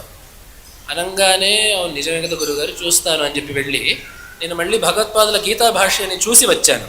అంటే అది ఏమిటంటే గురువు యొక్క లక్షణం అది. ఎక్కడెక్కడైతే మన వారి ముందు ఏమైనా జరుగుతుంటుందో దాని నుండి శిష్యుడికి ఒక పాఠాన్ని చెప్పాలి అని చెప్పి, నిజానికి వారు సమాధానం అక్కడ నాకు చెప్పేసి ఉండొచ్చు, ఈ శ్లోకంలో ఇలా ఉంది దానికి పరిష్కారం ఇలాగా అని చెప్పి ఉండొచ్చు. అయితే వారు అట్లా నిర్దేశించడం వల్ల నాకు మళ్ళీ ఒకసారి గ్రంథాన్ని తీసే అవకాశం వచ్చింది. కాబట్టి వారు అట్లా అడగ్గా నేను మళ్ళీ ఆ గ్రంథాన్ని తీసినప్పుడు అక్కడ భగవత్పాదులు రాసింది ఏమిటంటే, జ్ఞాని అనేవాడికి పుణ్యానికి పాపానికి పెద్ద తేడా ఏమీ లేదు. ఎందుకంటే జ్ఞానికి ఏం కావాలి, కర్మ నుంచి విముక్తి కావాలి. కానీ ఆ కర్మ నుండి విముక్తిని పాపం అడ్డుకుంటున్నట్లుగానే పుణ్యం కూడా అడ్డుకుంటూ ఉంటుంది. ఎందుకంటే పుణ్యం వల్ల ఏమొస్తుంది, సుఖం వస్తుంది. సుఖం వల్ల ఏమొస్తుంది, ఏ విషయాన్నైతే మనకు ఆ సుఖాన్ని అందించిందో ఆ విషయం మీద మళ్ళీ ప్రీతి కలుగుతుంది. కాబట్టి జ్ఞాని ఎలాగైతే పాపానికి విముఖంగా ఉంటాడో దీనివల్ల కర్మబంధం వస్తుంది, దుఃఖం కలుగుతుంది అని చెప్పి, అదేవిధంగా జ్ఞాని పుణ్యాన్ని కూడా కోరుకోడు. ఎందుకంటే పుణ్యం, అది దీనికి శాస్త్రం చెప్పారంటే, పాపం అనేది ఇనప సంకెళ్ళు లాంటిది, పుణ్యాలు అనేవి బంగారపు సంకెళ్ళు లాంటివి. ఇనుపు కంటే బంగారం మంచిదన్న మాట నిజమైనా రెండూ సంకెళ్ళే. కాబట్టి జ్ఞాని అనేవాడికి పుణ్యమైన పాపమైన రెండు కూడా చాలా ఇబ్బందిని కలిగించే విషయాలు. కాబట్టి ఈ శ్లోకంలో పాపాలు చేసిన వాడు అనే దానికి ఏదో చాలా దుష్టమైన పనులు చేసినవాడని చెప్పి అర్థం, చాలా కర్మని సంక్రమించుకున్నవాడు, చాలా కర్మని మూటగట్టుకున్నవాడు అని చెప్పి అర్థం తప్ప దుష్టమైన కార్యాలను చేసినవాడు అని చెప్పి అర్థం కాదు అనేది అక్కడ భగవత్పాదులు రాశారు. కాబట్టి ఎటువంటి కర్మ చేసినా కూడా, మనం ఎంత కర్మ చేసినా కూడా ఆ కర్మని మొత్తం జయించడానికి ఉండే అవకాశం ఏంటంటే జ్ఞానం అనేది. కాబట్టి అక్కడ భగవంతుడు ఏం చెప్పారంటే, ఎంత కర్మిష్ఠి అయినా కూడా, ఎంత కర్మలో కూరుకుపోయినా, ఎన్ని కర్మఫలాలని మూటగట్టుకున్నా జ్ఞానం అనేది వాడికి వచ్చిందంటే వాడు తప్పకుండా ఆ కర్మఫలాల నుండి, కర్మబంధాల నుండి వాడు విముక్తుడు అవుతాడు అనే మాటను అక్కడ భగవంతుడు చెప్పాడు. ఏ తర్వాత మనకు అక్కడ ఏం కావాలంటే, భగవంతుడు గీతలో పుణ్యపాపాలు రెండింటినీ కూడా పాపము అనే మాటతో చెప్పారు. పుణ్యపాపాలు పాపము అనే శబ్దం చేత పుణ్యపాపాలు రెండింటినీ సూచించాడు భగవంతుడు అక్కడ. అదేవిధంగా ఇక్కడ కూడా భగవత్పాదులో సంసార వృక్షం అఘబీజం అన్నప్పుడు సంసార వృక్షానికి పుణ్యపాపలు కర్మలు రెండూ కూడా బీజాలుగా పనిచేస్తున్నాయి అనే విషయాన్ని చెప్పినట్లయింది. ఇక్కడ ఇంకో విషయం కూడా మనం గమనించాలి, విత్తు ముందా చుట్టు ముందా అనే ప్రశ్న ఒకటి ఉంటుంది. కాబట్టి మనకి శరీరం వచ్చింది ఎందుకు అని చెప్పంటే కర్మలు ఉన్నాయి కాబట్టి, ఈ కర్మలు ఎక్కడి నుంచి వచ్చాయి అని చెప్పంటే మనం ఇదివరకు శరీరంతో పనులు చేసాం కాబట్టి, ఆ శరీరం ఎందుకు వచ్చిందంటే ఆ శరీరాన్ని ధరించడానికి కావాల్సిన కర్మ మనం చేస్తున్నాం కాబట్టి, ఈ రకంగా అనాది అయిన సంసార ప్రవాహంలో శరీరము కర్మ అనేది ఒక చక్రంగా వస్తూనే ఉంది. దీనికే ఈ వృక్షం యొక్క ఉదాహరణ మన చాలా చాలా సరిగ్గా సరిపోతుంది. ఒక బీజం ఉండడం వల్ల వృక్షం వస్తుంది. ఆ వృక్షంలో పండ్లు కాసినప్పుడు మళ్ళీ దాని యొక్క బీజం వల్ల మళ్ళీ ఇంకో వృక్షం వస్తుంది. ఇది ఎంతవరకు పోతుందంటే దీనికి ఇంకా అంతులేదు. ఎప్పటి వరకు అయితే ఆ వృక్షం మళ్ళీ బీజాన్ని పుట్టిస్తుంటుందో అంతవరకు వృక్షం నుంచి బీజం నుంచి వృక్షం అనే ప్రవాహం వెళ్తూనే ఉంటుంది. అదే రకంగా ఎంతవరకు అయితే ఈ కర్మలని చేసే స్వభావం మనిషికి ఉంటుందో అప్పుడు కర్మల వల్ల శరీరంలో మళ్ళీ కర్మలు చేయడం, మళ్ళీ దాన్ని అనుభవించడానికి మరొక శరీరం అనే ఈ వ్యవస్థ వెళుతూ ఉంటుంది అనే విషయాన్ని చెప్పడానికే సంసార వృక్షానికి కర్మలనేవి బీజము అని చెప్పడం అయినది. అలాగే ఈ వృక్షం అనేది విస్తరించడానికి ఏమిటి హేతు అని చెప్పంటే అనంత కర్మ శాఖాయుతం. సంసారం అనే వృక్షానికి రకరకాల కర్మలు అనేవి ఈ శాఖలుగా విస్తరిస్తూ ఉంటాయి. ఈ శాఖలుగా విస్తరించడం అంటే ఏమిటి, ఉన్న చోటు వదిలేసి ఇతరానికి వెళ్ళేదే కొమ్మ. వృక్షం యొక్క కొమ్మ ఏం చేస్తుందంటే మూలం ఎక్కడైతే ఉంటుందో ఆ మూలం నుండి వేరే దగ్గరికి వెళ్ళేదే శాఖ. అలాగే మన యొక్క ఉన్న స్వభావం నుంచి మనకు బయటికి రావాలంటే రకరకాల పనులు చేయడం వల్ల మన స్వస్వరూపం నుంచి మనం బయటికి వస్తుంటాం. కాబట్టి రకరకాల పనులు మనం ఏవైతే చేస్తుంటామో అవన్నీ కూడా ఈ సంసార వృక్షం యొక్క శాఖలు అని చెప్పారు. అలాగే దీనికి ఆకులు ఏమిటి అని చెప్పంటే కరణపత్రం, ఇంద్రియాలే ఈ సంసారం అనే వృక్షానికి ఆకులు అని చెప్పి. ఎందుకంటే ఒక వృక్షానికి పోషణనిచ్చేది ఏమిటి, వృక్షాన్ని పోషించేది ఏమిటంటే ఎలాగైతే దాని యొక్క వేర్లు నీళ్ళని తాగి దానికి నీటిని అందిస్తుందో సూర్యకాంతిని గ్రహించి తద్వారా ఆ వృక్షానికి సారాన్ని అందించేది ఏమిటంటే దాని యొక్క ఆకులు, పత్రాలు. ఈ సంసారం అనే వృక్షంలో మనకి ముందుకెళ్ళడానికి కావాల్సిన మనల్ని ముందుకు నెట్టేది ఏమిటి అని చెప్పంటే ఇంద్రియాలు. ఎందుకంటే మనం రకరకాల పనుల మీద రకరకాల వస్తువుల మీద రాగద్వేషాలు పెట్టుకొని రకరకాల ప్రయత్నాలు దేనికోసం చేస్తూ ఉంటాం అని చెప్పంటే ఈ ఇంద్రియాలను సుఖపరచడానికి మనం చేస్తూ ఉంటాం. కాబట్టి ఎలాగైతే ఒక వృక్షానికి బాగా ఆకులు ఉండడం వల్ల దానికి మరింత పుష్టి కలుగుతుందో, మరింత శాఖలుగా విస్తరిస్తుందో, అదే రకంగా ఇంద్రియాలు ఉండడం వల్ల, ఇంద్రియాల యొక్క ప్రభావం వల్ల, ఇంద్రియాలని మనం బాగా పెంచి పోషించడం వల్ల ఈ సంసారం అనే వృక్షం ఇంకా పరిపుష్టం అవుతూ ఉంటుంది.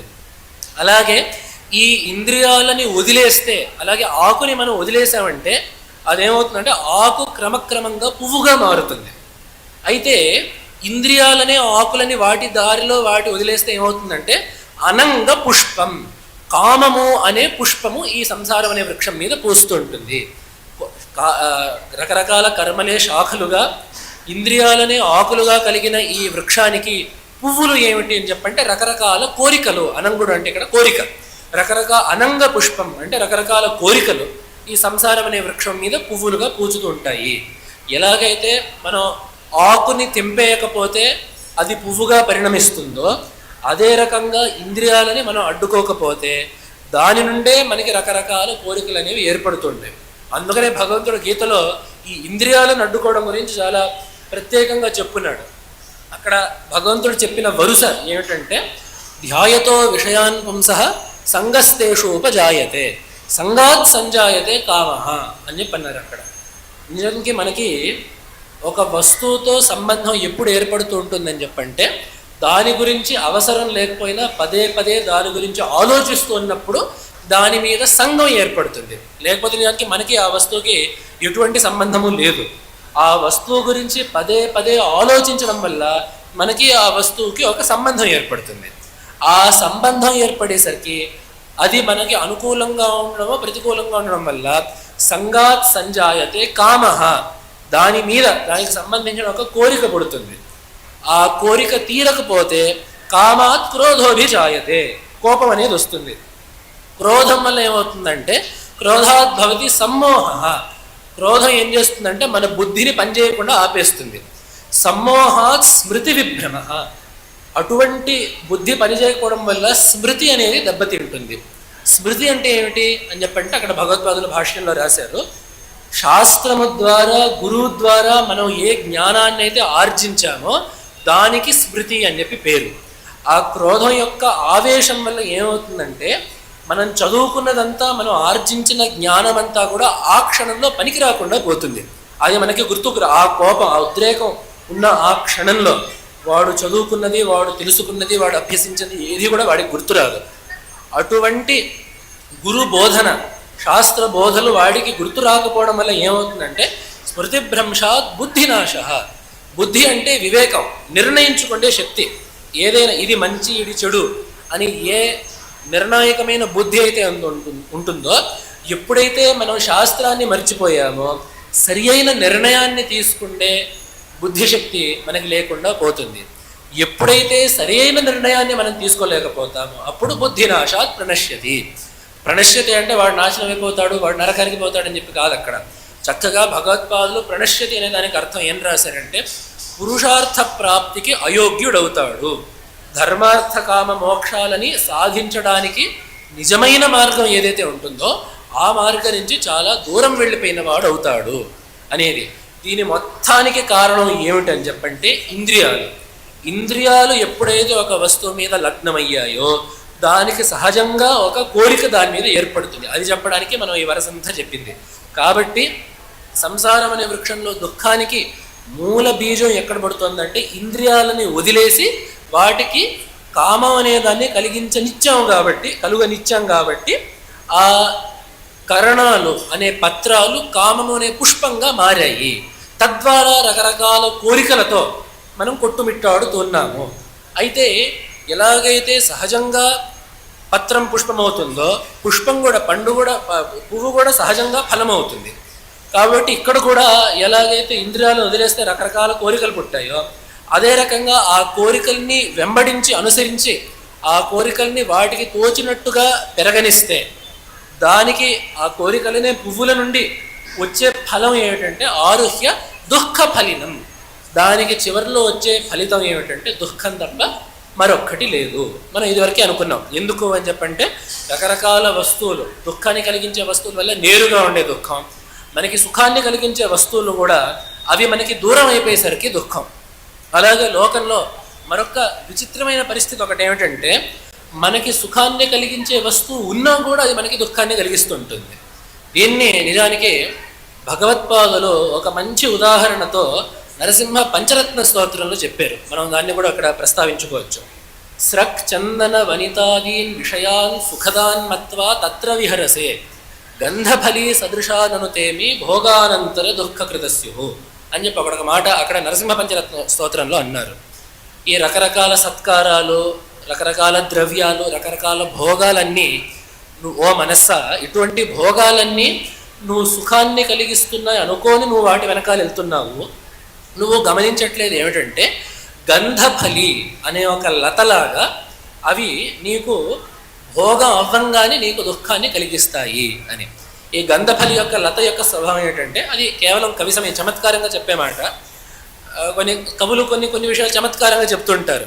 సూర్యుడు రాగానే పద్మం వికసిస్తుంది అని చెప్పి. నిజానికి మనం కొలనుకు వెళ్ళి చూస్తే ప్రతిరోజు అట్లా జరగదు. అయితే అది కవులు చెప్పే మాట. అలాగే కవులు చెప్పే ఒక మాట ఏమిటంటే ఈ గంధఫలి అనే లత ఏమవుతుందంటే స్త్రీ స్పర్శ వల్ల అది పుష్పిస్తుంది అని ఒక మాట. ఒక స్త్రీమూర్తి ఆ లతని ముట్టుకుంటే అది పుష్పిస్తుంది. అయితే దీనికి మరి భోగం అవ్వంగానే దుఃఖం రావడానికేను ఈ లతకి సంబంధం ఏమిటి అని చెప్పంటే ఏ స్త్రీ యొక్క స్పర్శ వల్ల ఆ లతకి పుష్పించడం అనేది కలిగిందో అదే స్త్రీ ఆ పువ్వు రాగానే ఆ పువ్వును తెంపేసుకొని వెళ్ళిపోతుంది. ఎలాగైతే తనకి పువ్వు పూచిందంటే ఆ లతకు ఆనందమే. అయితే ఏ స్త్రీ వల్ల తనకి ఆ పువ్వు అనేది పుష్పించిందో అదే స్త్రీ వల్ల ఆ పుష్పం యొక్క వియోగము అనే దుఃఖం కూడా కలుగుతున్నది. అదే రకంగా ఈ భోగాలు అనేవి ఎప్పుడైతే అప్పటికప్పుడు మనం అనుభవిస్తున్నామో ఆ సందర్భంలో అవి మనకి సుఖాన్ని తాత్కాలికంగా కలిగించిన మాట వాస్తవం అయినప్పటికీ ఎప్పుడైతే దాని యొక్క సహజ స్వభావం కొద్దీ ఆ వస్తువు మళ్ళీ నశించుకుపోతుందో అప్పుడు మనకి దానివల్ల దుఃఖమే కలుగుతుంది. ఇంకొక విచిత్రమైన సందర్భం ఏమిటంటే అప్పుడప్పుడు ఆ వస్తువు పోనక్కర్లేదు. ఆ వస్తువు మన ఎదురుగా ఉన్నప్పుడే మనం దాన్ని అనుభవిస్తున్నప్పుడే మనకి ఆ వస్తువు వల్ల దుఃఖం కలిగే అవకాశాలు ఉన్నాయి. దీనికి జగద్గురువులు చెప్పే ఒక ఉదాహరణ, చాలా స్పష్టమైన ఉదాహరణ ఏమిటంటే ఆహారం. ఒకడికి మిఠాయి ఉండలు అని చెప్పంటే బాగా ఇష్టం, వాడికి మధుర పదార్థాలు అని చెప్పంటే బాగా ఇష్టం. వాడు ఆ ఇష్టం కొద్దీ ఒక 2 తింటాడు సుఖిస్తాడు, 3 తింటాడు సుఖిస్తాడు. ఆ ఇష్టం కొద్దీ వాడు 5, 6 తిన్నాడంటే దాని మీద వాడికి ఉండే ఆసక్తే పోతుంది. 6 తినాలని చెప్పి అనిపించదు వాడికి. 6ది అనిపించకపోగా ఇంకా మనం బలవంతంగా వాడి మీద ఇంకోటి విస్తరలో ఇంకో 2, 3 వడ్డిచ్చేసామంటే అదంతా తినడం అంటే సుఖం కాకపోగా ఉదాసీనం కూడా కాకపోగా వాడికి ఎంతో దుఃఖాన్ని కలిగిస్తుంది. మనం తీపి మొహం మొత్తేస్తుంది. కాబట్టి కొన్ని భోగ పదార్థాలు ఎలా ఉంటాయంటే నిజానికి వాటిని అనుభవిస్తూ ఉంటేనే ఆ అనుభవం మొదట్లో సుఖంగా ఉన్నప్పటికీ చివరికి అది మనకి దుఃఖంగా ఆ సుఖమే మారుతూ ఉంటుంది. ఇటువంటి పరిస్థితులు మనకి లోకంలో కనపడుతుంటాయి. కాబట్టి విషయానందము తాత్కాలికంగా గ్రహించి దాని మీద నమ్మకాన్ని పెట్టుకోకు. అలా అని చెప్పి ఇంకా లోకంలో ఏ ఒక్క విషయం వల్ల కూడా మనం సుఖంగా ఉండకూడదు అని చెప్పి అర్థం కాదు. ఏ సుఖమైతే వస్తుందో అది తాత్కాలికం అని చెప్పి గ్రహించు. ఈ సుఖం వల్లనే, ఈ లౌకికమైన వస్తువు వల్లనే నాకు పారమార్థికమైన ప్రయోజనం వస్తుంది అని చెప్పి మాత్రం అనుకోకు. జీవితం యొక్క పరమార్థము ఇటువంటి వస్తువుల వల్ల సుఖించడం అని చెప్పి మాత్రం అనుకోకు. మన యొక్క పుణ్యపాపాల ప్రకారం రావాల్సిన సుఖాలు ఎలాగో వస్తాయి. అవి వచ్చినప్పుడు వచ్చినంత వరకు తాత్కాలికంగా ధర్మబద్ధంగా వాటిని అనుభవించేసి వదిలేయడమే తప్ప ఆ సుఖం మీద మనం మమత పెంచుకొని దాన్నే వెంబడించి జీవితం యొక్క లక్ష్యము ఈ తాత్కాలికమైన సుఖాన్ని సాధించుకోవడము అని పెట్టుకుంటేనే ఈ చెప్పిన ఇంత పెద్ద వృక్షం అనేది ఏర్పడుతుంది. కర్మనే తన బీజంగా, రకరకాల కర్మలు, ప్రవృత్తులు, ప్రయత్నాలే తన యొక్క శాఖలుగా, అలాగే ఇంద్రియాలే ఆకులుగా, కోరికలు పువ్వులుగా, దుఃఖమే ఫలితంగా ఏ వృక్షమైతే విస్తరించిందో ఈ వృక్షం యొక్క మొత్తానికి మూలం ఏమిటంటే మనం సకామంగా కర్మ చేయడం అనేది. ఏదో ఒక సుఖాన్ని పొందాలని చెప్పి, ఏదో ఒక వస్తువుని పొందాలని చెప్పి స్వధర్మాన్ని వదిలేసి మనం ఎప్పుడైతే పనిచేసామో అప్పుడు ఇటువంటి సంసార వృక్షం మొలచడానికి కావాల్సిన బీజం అనేది వస్తుంది. కాబట్టి సంసారం యొక్క అసలైన స్వభావం ఇది. కాబట్టి భగవత్పాదులు ఇటువంటి సంసారాన్ని జయించాలంటే సంసారాతీతుడైన భగవంతుడి యొక్క అండదండలు కావాలి. కాబట్టి భగవంతుడి యొక్క కరావలంబాన్ని, చేయూతని ఇక్కడ కోరుకున్నారు భగవత్పాదులు. అలాగే ప్రతి జీవికి మరొక సందర్భంలో మనం ఎలాగైతే చేతులు దాటిపోయే సందర్భం అని చెప్పి ఎలాగైతే అంటామో, అసలు ఈ సంసారం అనేది జీవుడి చేతుల నుంచి దాటిపోయిన విషయం. ఏ శరీరంలో జీవుడికి ఏమొస్తుందో, ఏ కర్మానుభవం ఎప్పుడు అవుతుందో, ఎవరు ఎప్పుడు ఎలా కలుస్తారో ఇదంతా కూడా జీవుడికి చేతుల్లో లేని విషయం. కాబట్టి ఈ సంసారం అనేది జీవుడి చేతుల్లో లేని విషయం కాబట్టి భగవంతుడి చేయూతని కోరుకున్నారు. అలాగే ప్రతి ఒక్క మనిషికి ఏదో ఒక రోజు ఎదురయ్యే పరిస్థితి, వాడి చేతుల్లో లేని పరిస్థితి ఏమిటంటే అంటే మరణం. మృత్యు అనేది ఏ జీవికి ఏ రోజైనా తప్పకుండా రావాలి. దాన్ని ఎవరు అడ్డుకోలేరు. ఏది తథ్యమైనది అనే మాటకి అందరూ ప్రతి ఒక్క మనిషి చెప్పాల్సిన సమాధానం ఏమిటంటే మరణము అనేది. ఆ మరణం కూడా మన చేతుల్లో ఉండేది కాదు. మరణం అనేది ఎప్పుడు ఎక్కడి నుంచి వస్తుంది, ఎలా వస్తుంది, మళ్ళీ ఏ కారణంగా తీసుకెళ్తుంది అనేది కూడా ఎవ్వరూ ముందు చెప్పడానికి అనేది ఉండదు. కాబట్టి ఆ క్షణంలో మనకి మన శరీరం, మన ఇంద్రియాలు కూడా మన చేతుల్లో ఉంటాయో లేదో కూడా మనం చెప్పలేం.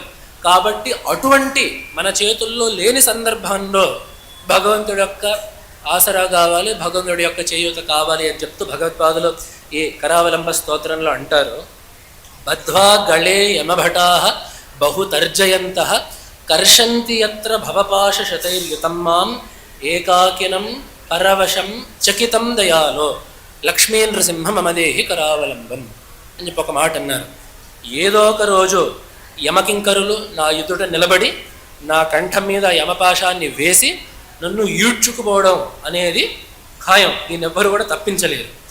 ఆ సందర్భంలో నా పరిస్థితి ఏమిటంటే, వాళ్ళు తర్జయంత, వాళ్ళు నన్ను బెదిరిస్తుంటారు. నేను ఇది చేసేస్తాం, అది చేసేస్తాం అని చెప్పి బెదిరిస్తుంటారు. ఇది యమకింకరులు వాళ్ళు ప్రత్యేకంగా ఏం చేయరు. ఆ జీవుడి కర్మఫలాల ప్రకారం ఏం జరగాల్సిందో అదే వాడికి హెచ్చరిస్తుంటారు. కాబట్టి ఆ హెచ్చరింపే మనకి బెదిరింపుగా అనిపిస్తుంటుంది. మనం చేసిన పనులు అన్నట్టు ఉంటాయి కాబట్టి వాళ్ళు చేసిన హెచ్చరికే మనకి బెదిరింపుగా అనిపిస్తుంటుంది. కాబట్టి అట్లాగా వాళ్ళు నన్ను లాక్కుపోతుంటే నా పరిస్థితి ఎటువంటిది అని చెప్పడానికి అక్కడ భగవత్పాదులు 3 పదాలు వేశారు. ఏకాకినం పరవశం చకితం అని చెప్పి ఈ 3 పరిస్థితులు అక్కడ జీవుడికి చాలా దుస్థితిని కలిగిస్తాయి. మొదటిది ఏంటంటే ఏకాకినం, తోడొచ్చే వాళ్ళు ఎవ్వరూ కూడా ఉండరు. ఏ పరిస్థితినైనా మనం సంతోషంగా ఎదుర్కొనగలుగుతాం లేదా మార్చుకోవాలి అని చెప్పంటే తోడనేవాడు ఒకడు ఉండాలి. ఈ మరణం అనే పరిస్థితి ఏదైతే ఉందో అక్కడ తోడనేది లేదు. మన బంధువులందరూ చుట్టూరు ఉంటారు, కొడుకు ఎదురుగానే ఉంటాడు, ఎవ్వరూ మన బంధుమిత్ర పరివారాలు ఎవ్వరున్నా కూడా ఆ మృత్యు అనే దాన్ని అడ్డుకోవడం అనేది అశక్యమైనది. రెండవది ఏమిటంటే దాని ద్వారా మనం ఎక్కడికైతే వెళ్తామో అక్కడ కూడా ఎవ్వరు బంధువులు కూడా మన తోడు రారు. అందుకనే మహాసన్నిధనం వారికి బాగా ఇష్టమైన శ్లోకం వారు చెప్తుండేవారు అనుగ్రహ భాషణాలు ఏమిటంటే, మృతం శరీరముత్సృజ్య కాష్ఠలోష్ఠ సమంక్షితౌ విముఖా బాంధవాహ యాంతి ధర్మస్థమనుగచ్చతి అని చెప్పి. శరీరం మరణించాక బంధువులు ఏం చేస్తారు, ఇంకా ఆ శరీరానికి మట్టి బిడ్డకి పెద్ద తేడా లేదు. శ్మశానంలో దాన శరీరం అక్కడ వదిలేసి విముఖాహ యాంతి, వాళ్ళు వెనకాలకి తిరిగి చూడకుండా బంధువులు అనేవాళ్ళు వెళ్ళిపోతూ ఉంటారు. మరి వీడితో పాటు వచ్చేది ఏమిటి చెప్పంటే ధర్మస్థమనుగచ్చతి, వాడు చేసుకున్న పుణ్యపాపాలు మాత్రమే వాడిని వెంబడిస్తాయి తప్ప ఇంకా ఏ వ్యక్తి, ఏ బంధం, ఎంత ప్రేమగా కనిపించిన తల్లిదండ్రులైనా, ఎంత ప్రేమగా చూసుకున్న భార్యాభర్తలైనా, ఎంత ఆదరంగా చూసుకున్న శిష్యులైనా లేదా పిల్లలైనా ఎవ్వరూ కూడా వాడి వెంట రాలేరు. వాడి కర్మఫలం వాడి గతిని నిర్ణయిస్తాయి తప్ప ఆ క్షణంలో వాడు అంతకంటే ఏమీ చేయలేదు. కాబట్టి ఆ క్షణంలో బాగా దుఃఖాన్ని కలిగించేది ఏమిటంటే ఒంటరితనం. ఆ ఒంటరితనం ఒక పెద్ద భయం అప్పుడు. అలాగే పరవశం, అప్పటి పరిస్థితి వాడి చేతుల్లో ఉండదు. ఎందుకంటే అక్కడ మృత్యువు రావడం వాడి కర్మ బట్టి ఉంటుంది. ఇంకోటి ఏమిటంటే వాడి యొక్క గతి, ఇప్పుడు వాడు ఎక్కడికి వెళ్ళాలి అనే విషయం కూడా వాడి చేతుల్లో ఉండదు. వాడు కర్మ చేసేసుకున్నాడు కాబట్టి వచ్చే కర్మని అనుభవించడం తప్ప వాడు స్వతంత్రంగా ఆ క్షణంలో గతిని సాధించుకోలేడు. ఎప్పుడైతే పరిస్థితులు మన చేతుల్లో ఉండవో అప్పుడు మనం గిలగిల్లాడుతుంటాం. ఈ పరిస్థితి మనకు బాగా చిన్నపిల్లల దగ్గర కనబడుతూ ఉంటుంది. బాగా చంటి పిల్లలు ఉన్నారంటే మనం వాళ్ళని ఎత్తుకున్నాం అనుకోండి, వాళ్ళు మనల్ని వదిలించుకోలేక వాళ్ళు ఏం చేస్తారంటే ఉత్క్రోషంతో వాళ్ళు ఏడుస్తూ ఉంటారు. ఎందుకు ఏడుస్తున్నారంటే వాళ్ళ యొక్క పరిస్థితి వాళ్ళ చేతుల్లో లేదు. వాడు ఎక్కడికైతే వెళ్ళదలుచుకున్నాడు, ఎక్కడికైతే పాకాడదలుచుకున్నాడు అక్కడికి వాడు వెళ్ళలేకపోతున్నాడు.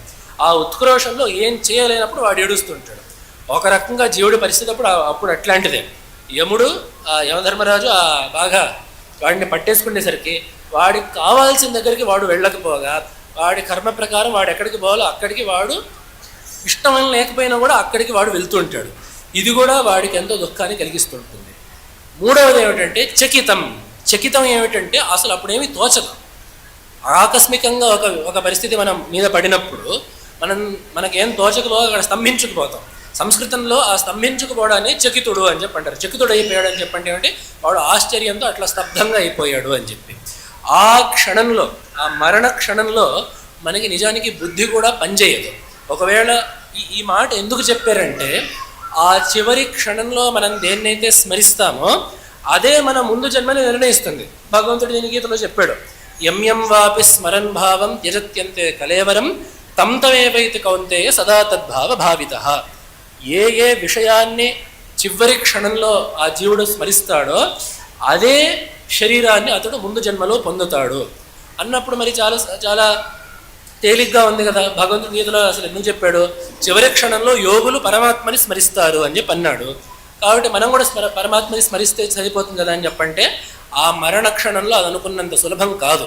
అందుకనే ఈ చకితం అని చెప్పి వేసింది. ఆ చివరి 2-3 క్షణాల్లో కర్తవ్యం ఏమిటి అని చెప్పని తోచదు. ఆ ప్రాణాలు ఒక పక్క నుంచి బయటికి వెళ్ళిపోతూ ఉంటాయి, శరీరంలో ఓపిక ఉండదు, అసలు ఆలోచన శక్తి ఉంటుందో ఉండదో ఆ క్షణంలో చెప్పలేం. ఇటువంటి పరిస్థితిలో మృత్యు ముంచుకొస్తున్నప్పుడు అప్పుడు సరి అయిన ఆలోచన చేయగలుగుతాము అనే విషయం మీద ఏమాత్రం కూడా నమ్మకం లేదు. కాబట్టి ఇటువంటి పరిస్థితిలో మనకి సన్మార్గం అనేది లభించాలంటే అక్కడ మనకి చేయూతను అందించగలిగే ఏకైక వస్తువు ఏమిటంటే ఆ భగవంతుడు. అందున ఆ భగవత్ స్మరణ అనేది. అందుకనే ఈ శ్లోకం రాగానే పక్క శ్లోకం ఏమిటంటే యజ్ఞేశ యజ్ఞ మధుసూదన విశ్వరూప బ్రహ్మణ్య కేశవ జనార్దన వాసుదేవ లక్ష్మీపతే కమలనాభ సురేష విష్ణు యజ్ఞేశ యజ్ఞ మధుసూదన విశ్వరూప బ్రహ్మణ్య కేశవ జనార్దన వాసుదేవ లక్ష్మీనరసింహదేహి కరావలంబం. ఈ మరణ భయం గురించి చెప్పిన వెనువెంటనే భగవత్పాదులు ఏం చెప్పారంటే నామస్మరణని చేశారు. అక్కడ ఆ పక్క శ్లోకంలో ఎటువంటి తత్వము రూపమానము రూపకం ఏమీ చెప్పలేదు. వెంటనే నామస్మరణ. లక్ష్మీపతే ఇదొక నామం, కమలనాభ ఇదొక నామం, సురేష, ఒక్కొక్క నామానికి చాలా గంభీరమైన తత్వం ఉండొచ్చు. కానీ మరణ భయానికి మందు ఏమిటంటే నామస్మరణ. ఎందుకని చెప్పంటే ఆ చివరి క్షణంలో మనం దేన్ని స్మరిస్తామో అనే విషయాన్ని ఏది నిర్ణయిస్తుందని చెప్పంటే మనం రోజువారీగా దేన్ని స్మరించడానికి మనం అలవాటు పడ్డామో ఆ చివరి క్షణంలో అప్పుడు మన ప్రయత్నం లేకుండా ఆ అలవాటే బయటికి రావాలి. కాబట్టి ఒకవేళ మనం అప్పుడు భగవంతుడిని స్మరించాలంటే ఇప్పుడు భగవంతుడిని స్మరించాలి. దీంట్లో కొంతమందికి ఏవో పురాణ వాక్యాలు చెప్తుంటారు.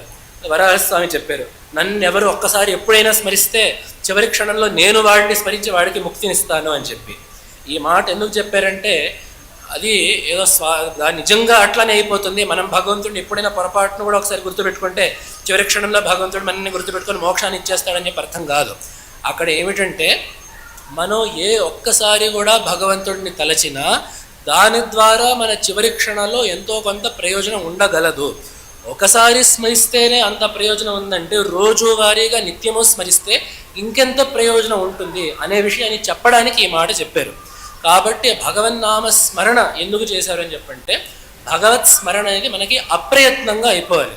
నిజానికి మన అలవాట్లలో అంటే మనం సామాజికంగా మన సంస్కృతిలో కూడా చాలా అలవాట్లు చూసుకుంటే బాధ కలగంగానే కొన్ని దశాబ్దాల వరకు ఈ జాతి ఏ మాట అంటుండేదంటే అయ్యో రామ, రామచంద్ర ప్రభో అని. ఏ బాధ శివ హరిహరి, బాధ కలిగినా కూడా అదే మాట, సుఖం కలిగినా కూడా అదే మాట, ఆశ్చర్యం కలిగినా కూడా అదే మాట. ఏ భావాన్ని వ్యక్తీకరించాలన్నా కూడా ఈ దేశం యొక్క సంస్కృతి ఎలా ఉండేదంటే ఏ భావాన్ని వ్యక్తపరచినా భగవన్నామంతోనే ఆ భావాన్ని ముడిపెట్టి చెప్పేవాళ్ళం. కాబట్టి ఆ భగవంతుడి స్మరణ అనేది ప్రత్యేకించి చెప్పాల్సిన అవసరం ఉండేది కాదు. ఎప్పుడైతే నిజానికి ఈరోజు మనం మన భాషను వదిలేసామో, ఆ భాషతో వచ్చిన సంస్కృతిని వదిలేసామో, ఓ మై గాడ్ అంటాం తప్ప అంతకంటే మనం వేరే మాటలేమనం. ఓ మై గాడ్ అనడం వల్ల పారమార్థికమైన ప్రయోజనం ఏమీ లేదు. కాబట్టి ఆ సంస్కృతి అనేది చివరి క్షణంలో భగవంతుడిని స్మరించడానికి సరైన అభ్యాసాన్ని మన మాటల్లో అలవాటు చేశారు. కాబట్టి అటువంటి మాటల్ని మనం అభ్యసించుకుంటే చివరికి ఆ ఎవ్వరూ తోడు లేని ఏకాకి పరిస్థితిలో మనకి కొంతైనా ప్రయోజనం ఉంటుంది. అందుకనే రామదాసు కూడా అంటాడు, అప్పుడు ముప్పున కాలకింకరులు ముంగిట వచ్చిన వేళ, ఎప్పుడైతే యమభటులు ఎదురొస్తారో అప్పుడు నా గొంతులో కఫం వస్తుందో లేదా అసలు ఆ విషయం తెలియదో అప్పుడు నేను నీ స్మరణ చేయలేను, నాటికి ఇప్పుడే తప్పక చేతు నీ స్మరణ అని చెప్పి అంటాడు. అప్పటి స్మరణ నేను ఇప్పటి నుంచే ప్రారంభిస్తాను అని చెప్పి అన్నాడు అక్కడ రామదాసు. కాబట్టి ఆ చివరి క్షణంలో భగవంతుడి యొక్క చేయూత మనకు కావాలంటే ఈ క్షణం నుండి ఆ క్షణం వరకు వీలైనంత వరకు భగవంతుడిని స్మరిస్తూ ఉండాలి అనే విషయాన్ని ఇక్కడ భగవత్పాదులు చెప్పి ఉన్నారు. అదే రకంగా ఆ నరసింహ అవతారం యొక్క ప్రయోజనాన్ని కూడా వారొక దగ్గర చెప్పారు. సంసార సాగర నిమజ్జన ముఖ్యమానం దీనం విలోకయ విభో కరుణానిధేమాం ప్రహ్లాద ఖేద పరిహార పరావతార లక్ష్మీ నృసింహ మమదేహి కరావలంబం. దీంట్లో భగవంతుడు చేయూత ఇచ్చే పద్ధతి మనకు తెలుస్తోంది. ఎందుకంటే ఇక్కడ ఏముంది, మొదట అర్ధ భాగంలో ఏముందంటే సంసార సాగరంలో మునిగిపోతున్న నాకు నువ్వు చేయూతనివ్వు. అదేంటే నీ ఒక్కడికి చేయూతనివ్వడానికి అంత పెద్దవాడివా అని చెప్పంటే అక్కడ ఒక ఐతిహ్యాన్ని మనం గుర్తు చేసుకున్నాం. ప్రహ్లాద ఖేద పరిహార పరావతార, ఒక్కడి కోసం, ఒక్క పిల్లవాడి కోసం, కౌమారం కూడా కావడని ఒక్క పిల్లవాడి కోసం భగవంతుడు ఇంత ఆర్భాటం చేసిన అవతారాన్ని తీసుకున్నాడు.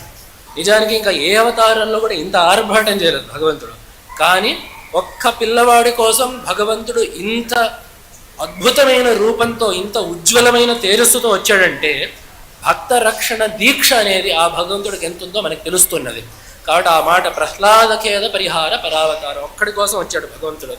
అందుకనే ఒక మాట అంటూ ఉంటారు, కలికాలంలో హిరణ్యకశిపులు లాంటి వాళ్ళు చాలామంది ఉన్నారు, చాలామంది ధార్మికుల్ని బాధ పెడుతుండే వాళ్ళు చాలామంది ఉన్నారు, దేవుడు లేడని చెప్పి అనేవాళ్ళు ఉన్నారు, తద్వారా ఈ ధర్మాన్ని దెబ్బతీద్దాం అని చెప్పి చూసే చాలామంది ఉన్నారు. మరి భగవంతుడు ఎందుకు రావట్లేదు అనే మాటకి కొంతమంది చమత్కారంగా అయినా కూడా గంభీరంగా చెప్పిన మాట ఏమిటంటే, ఎంతమంది హిరణ్యకశిపులు ఉన్నా కూడా భగవంతుడు రాడు, ఒక్క ప్రహ్లాదుడిని చూపించగలిగితే పరిగెత్తుకుంటూ వచ్చేస్తాడు భగవంతుడు అని ఒక మాటను అక్కడ చెప్పారు. కాబట్టి ప్రహ్లాదుడిలాగా ఉంటే మనం ఎక్కడున్నా ఎప్పుడున్నా కూడా భగవంతుడు రక్షించడం అనేది ఖాయం. ఎందుకంటే ప్రహ్లాదు అసలు ఆ నరసింహావతారం వచ్చింది ఆయన కోసం. భాగవతంలో నరసింహావతారాన్ని ప్రవేశపెడుతూ చెప్పిన మొదటి మాట ఏమిటంటే సత్యం విధాతుం నిజభృత్య భాషితం, భక్తుడి యొక్క మాటను నిజం చెయ్యడానికి కనపడ్డాడు. ఇక్కడ చాలామందికి ఒక అపోహ ఉంటుంది, ప్రహ్లాదుడు భగవంతుడు సర్వవ్యాపకుడుగా ఉన్నాడు అని చెప్పి అన్నాడు, అయితే అప్పుడు హిరణ్యకశిపుడు ఉన్నాడు స్తంభంలో ఉన్నాడా అని చెప్పి అడిగాడు, అప్పుడు ఉన్నాడు అని చెప్పి ప్రహ్లాదుడు అన్నాడు, అప్పుడు స్తంభాన్ని కొట్టాడు, అప్పుడు భగవంతుడు వచ్చాడు అనేది మనకి అనుకున్న కథ. మనం ఎందుకు అనుకుంటున్నాం అంటే మనకేం అంతకంటే సినిమాలో మనకి కనపడింది కాబట్టి ఇదే కథ అని చెప్పి మనం అనుకుంటాం. ఎందుకంటే వ్యాస మహర్షి వాల్మీకి మహర్షి ఎప్పుడో పక్కకు పోయారు, మనకి సినిమాల్లో ఏం కనపడితే అదే మనకి పరమ ప్రమాణం. కాబట్టి సినిమాల్లో ఎట్లా చెప్పారు కాబట్టి కథ ఇదే అని చెప్పి మనం అనుకుంటున్నాం.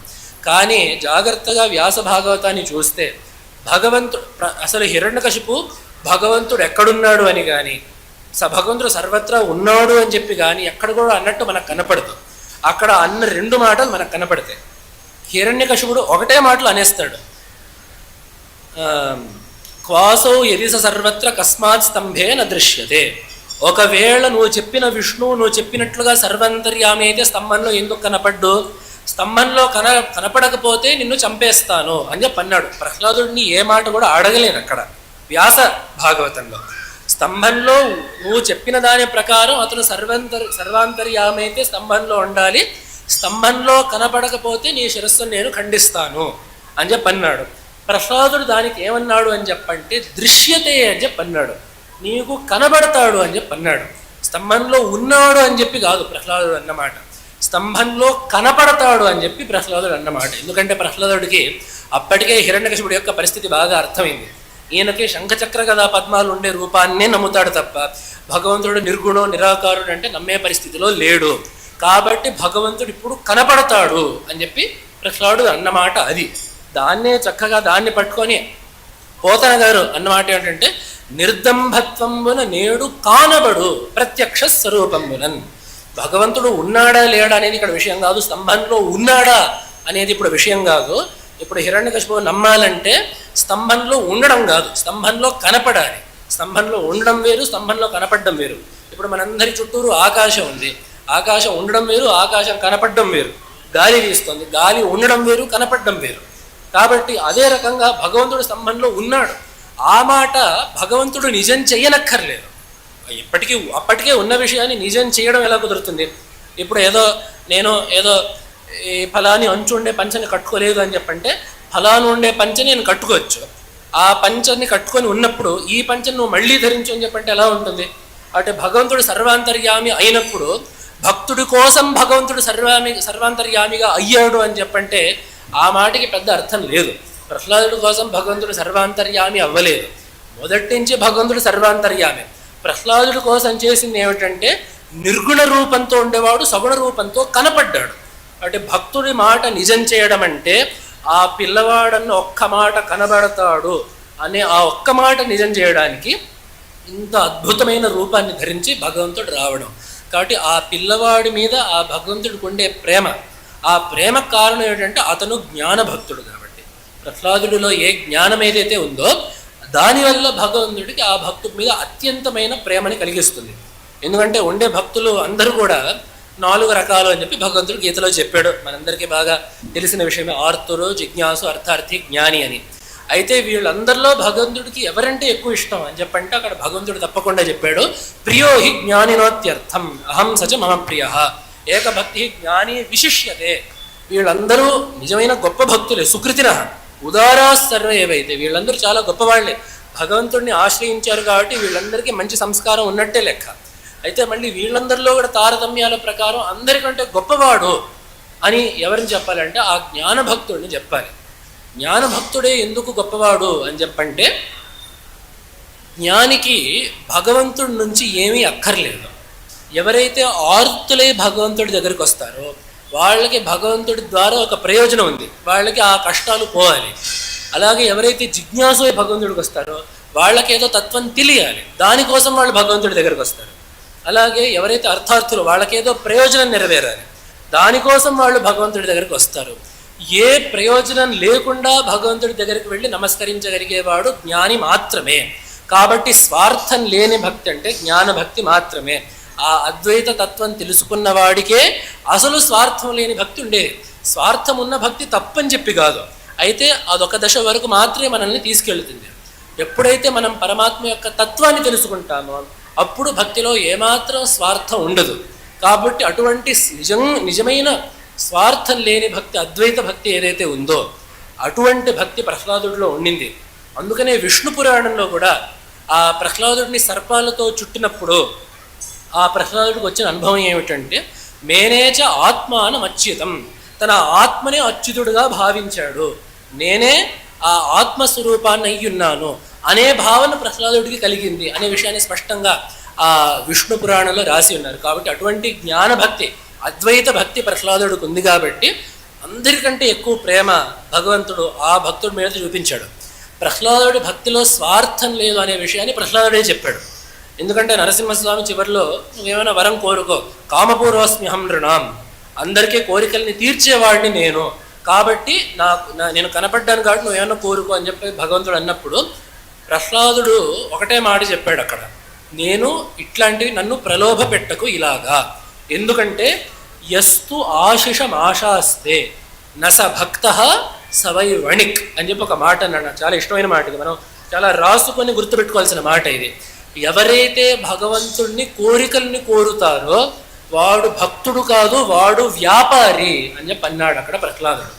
ఎస్తు ఆశిషమాశాస్తే, భగవంతుణ్ణి ఎవరైతే ఏదైనా కోరుతారో వాడు భగవంతుడి పట్ల భక్తిని చూపించట్లేదు, అది వాడు వణిక్. వణిక్ అంటే వ్యాపారం చేసేవాడు. అంటే ఏదో తిట్టినట్టు కాదు, కానీ అక్కడ ఏమిటంటే వ్యాపారం అంటే ఏమిటి, అతని యొక్క ప్రయోజనం కోసం అతను ఏదో చేస్తాడు, ఏదో పని లాభం పొందడం కోసం ఏదో పని చేస్తాడు.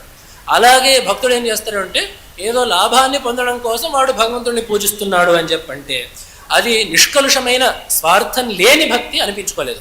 మంచి భక్తి అయితే కావచ్చు, కోరినప్పుడు ఎవరినో హీరుణ్ణి కోరడం కన్నా భగవంతుడిని కోరడమే చాలా మేలు. అందుకని మనకి ఇట్లాంటివి చాలా సందర్భాలు భక్తుల యొక్క జీవితాల్లో మనకు కనపడుతూ ఉంటాయి. ముత్తుస్వామి దీక్షితులు కీర్తనలో అంటారు, హిరణ్మయీం లక్ష్మీం ఆశ్రయామి హీన మానవాశ్రయం త్యజామి. ఒకవేళ నాకు నిజంగా లక్ష్మీ కటాక్షం కావాలంటే నేను అమ్మవారిని అడుగుతాను తప్ప ఎక్కడో చిన్న మానవుల్ని అడగాల్సిన అవసరం నాకు లేదు అని ఇటువంటి భక్తి ఉండడం మంచిదే. వేరే వాళ్ళని కోరికలు కోరడం కన్నా భగవంతుడిని కోరడం అనేది మంచిదే. అయితే భక్తి యొక్క పరమోత్కృష్ట స్థితి, పరమోన్నత స్థితి ఏమిటంటే ఆ అద్వైత జ్ఞాన భక్తి. ఎటువంటి స్వార్థం లేకుండా భగవంతుడే నా ఆత్మగా అయ్యున్నాడు అని తెలుసుకున్న అద్వైత భక్తి ఏదైతే ఉంటుందో అంతకు మించిన భక్తి ఈ సృష్టిలో ఎవరు కూడా చూపించలేరు.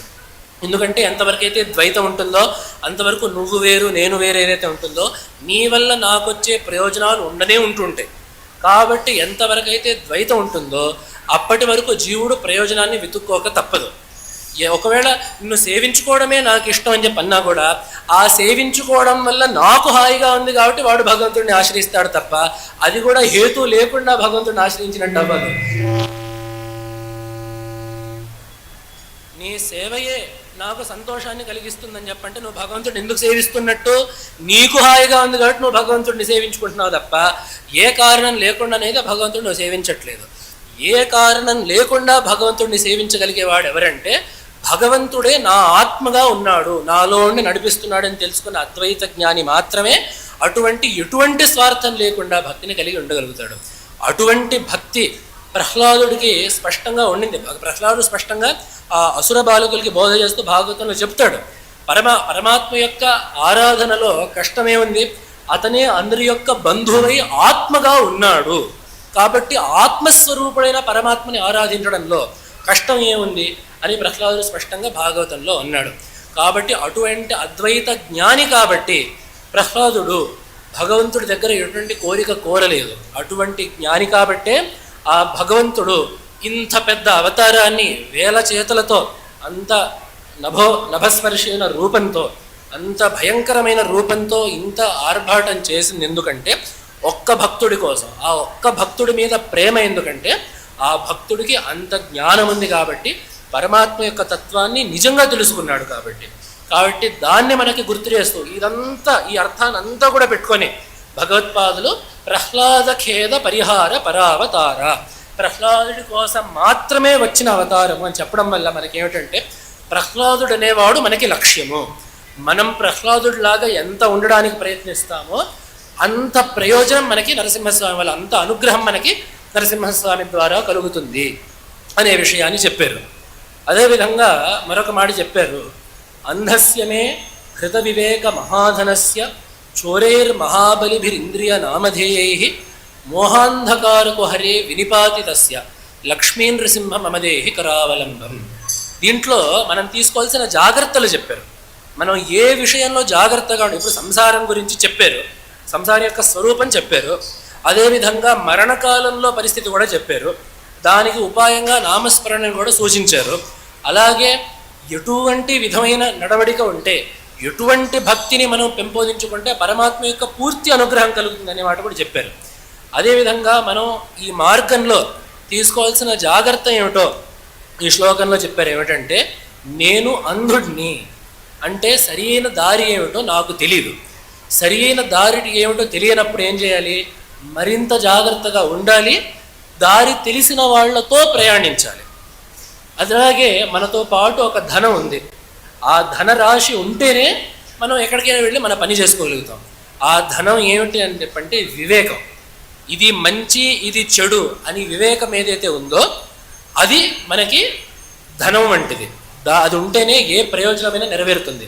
ఎలాగైతే డబ్బు ఉంటేనే ఏ పనైనా అవుతుందో అదేవిధంగా ఈ వివేకం అనేది ఉంటేనే ఏ పనైనా కూడా సఫలం అవుతుంది. అయితే ఈ వివేకాన్ని హరిద్దాం, ఎలాగైతే ధనాన్ని హరించాలి, దోచాలి అని చెప్పి దొంగలు పొంచి ఉంటారో అదేవిధంగా కొంతమంది దొంగలు మన చుట్టూరు పొంచి ఉన్నారు.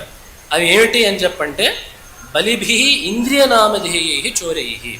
ఇంద్రియాలనేవి ఏం చేస్తాయంటే మన యొక్క వివేకాన్ని హరిస్తాయి.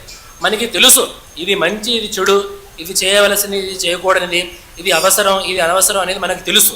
అయితే ఇంద్రియాలు ఏం చేస్తాయంటే ఆ విషయ సుఖం మీద మనకి ఆ తృష్ణను పెంచి ఆ వివేకాన్ని కప్పేస్తాయి. కాబట్టి ఇక్కడ ఏం చేయాలంటే తద్వారా మోహాంధకారకు హరే వినిపాదితస్య, దొంగలు మన సొమ్ముని దోచి గోతులోకి త్రోసేసినట్లుగా ఈ ఇంద్రియాలు మన యొక్క వివేకాన్ని హరించి మోహంలోకి, అంటే సరికాని నిర్ణయాల్లోకి మనల్ని తోస్తుంటాయి. కాబట్టి ఇక్కడ భగవత్పాలు సూచిస్తుండే జాగ్రత్త ఏమిటంటే రెండు సూచిస్తున్నది. ఇక్కడ మనం అంధులుగా ఉన్నప్పుడు వేరే వారి యొక్క మార్గనిర్దేశం తీసుకోవాలనేది ఒకటి. రెండోది ఏమిటంటే ఆ వివేకం అనేది మనం సర్వకాల సర్వావస్థల్లో చాలా భద్రపరుచుకోవాలి. ఎలాగైతే మనం ప్రయాణం చేసేటప్పుడు ఆ దొంగలకి దొరకకుండా మన ధనాన్ని మనం జాగ్రత్త పరుచుకుంటామో అదేవిధంగా వివేకమనే ధనాన్ని హరించే ఇంద్రియాలనే దొంగలకి మన వివేకం అనేది దొరకకుండా మనం జాగ్రత్త పడాలి. అంటే ఏమిటి, మనం ఏ నిర్ణయం తీసుకున్నా, ఏ అడుగు వేసినా, ఏ అంచనా వేసినా, ఏ పని చేసినా మనకి మనం ఆత్మవిమర్శ అనేది చేసుకోవాలి. ఇది నేను వివేకంతో చేస్తున్నానా, లేదా ఏదో కోరికల వల్ల ఏదో నాకు హాయిగా ఉంది కాబట్టి ఏదో సుఖాన్ని కోరి చేస్తున్నానా, ఇది నేను కర్తవ్య పాలన దృష్టితో చేస్తున్నానా, లేదా నా విలాసాల కోసం, నా భోగం కోసం ఈ పని చేస్తున్నానా అనే వివేకం అనే ఈ ధనాన్ని మనం భద్రపరచుకోవాలి. ఈ దారిలో ఒకవేళ మనం అంధులమై మనకు దారి తెలియదు కాబట్టి ఆ దారి తెలిసిన వాళ్ళని మనం ఆశ్రయించాలి. ఆ దారి తెలిసిన వాళ్ళనే మనం గురువు అని చెప్పి పిలుస్తుంటాం. కాబట్టి దారి తెలియనప్పుడు ఆ తెలిసిన వాళ్ళని అడగడమే గురు సంశ్రయము అని చెప్పనేది. కాబట్టి ఆ గురువు ఎట్లా ఉండాలి, ఆ గురువు యొక్క లక్షణాలు కూడా శాస్త్రంలో విశేషంగా చెప్పున్నారు. ముఖ్యంగా ఉపనిషత్తుల్లో శ్రోత్రియం బ్రహ్మనిష్టం అని చెప్పి అన్నారు. భగవత్పాదులు దానికి వ్రాస్తూ ఏమన్నారంటే బాగా శాస్త్రీయమైన జ్ఞానాన్ని పొంది శాస్త్రాల యొక్క సారాన్ని బాగా తెలియడం మాత్రమే కాకుండా ఆ బ్రహ్మ అనుభవాన్ని కూడా కలిగిన వాళ్ళు ఎవరైతే ఉంటారో వాళ్ళు అసలైన గురువులు అని చెప్పి భగవత్పాదులు చెప్పారు. అటువంటి వాళ్ళ యొక్క పట్టికనే ఈ స్తోత్రం చివరిలో ఇచ్చారు. ప్రహ్లాద నారద పరాశర పుండరీక వ్యాసాది భాగవత పుంగవ హృన్నివాస భక్తానురక్త పరిపాలన పారిజాత లక్ష్మీనృసింహ మమదేహి కరావలంబం. భగవంతుడికి శ్రేష్టమైన భక్తులు ఎవరు అని చెప్పంటే ప్రహ్లాదుడు, నారదుడు, పరాశరుడు, పుండరీకుడు, వ్యాస మహర్షి. వీళ్ళు ప్రధానంగా ఈ శ్లోకంలో అందరి పేర్లు చెప్పడం కాదు కాబట్టి ప్రధానంగా ఈ పేర్లు చెప్పారు. వీళ్ళందరినీ చూసుకుంటే వీళ్ళందరూ మనకి శాస్త్రాల్లో పురాణాలలో ఎన్నో ఉపదేశాలు చేస్తున్నారు. ప్రహ్లాదుడు ఆ అసుర బాలకులు చేసిన ఉపదేశం మనం జాగ్రత్తగా చూసినట్లయితే చాలా విషయాలు మనకు తెలుస్తాయి.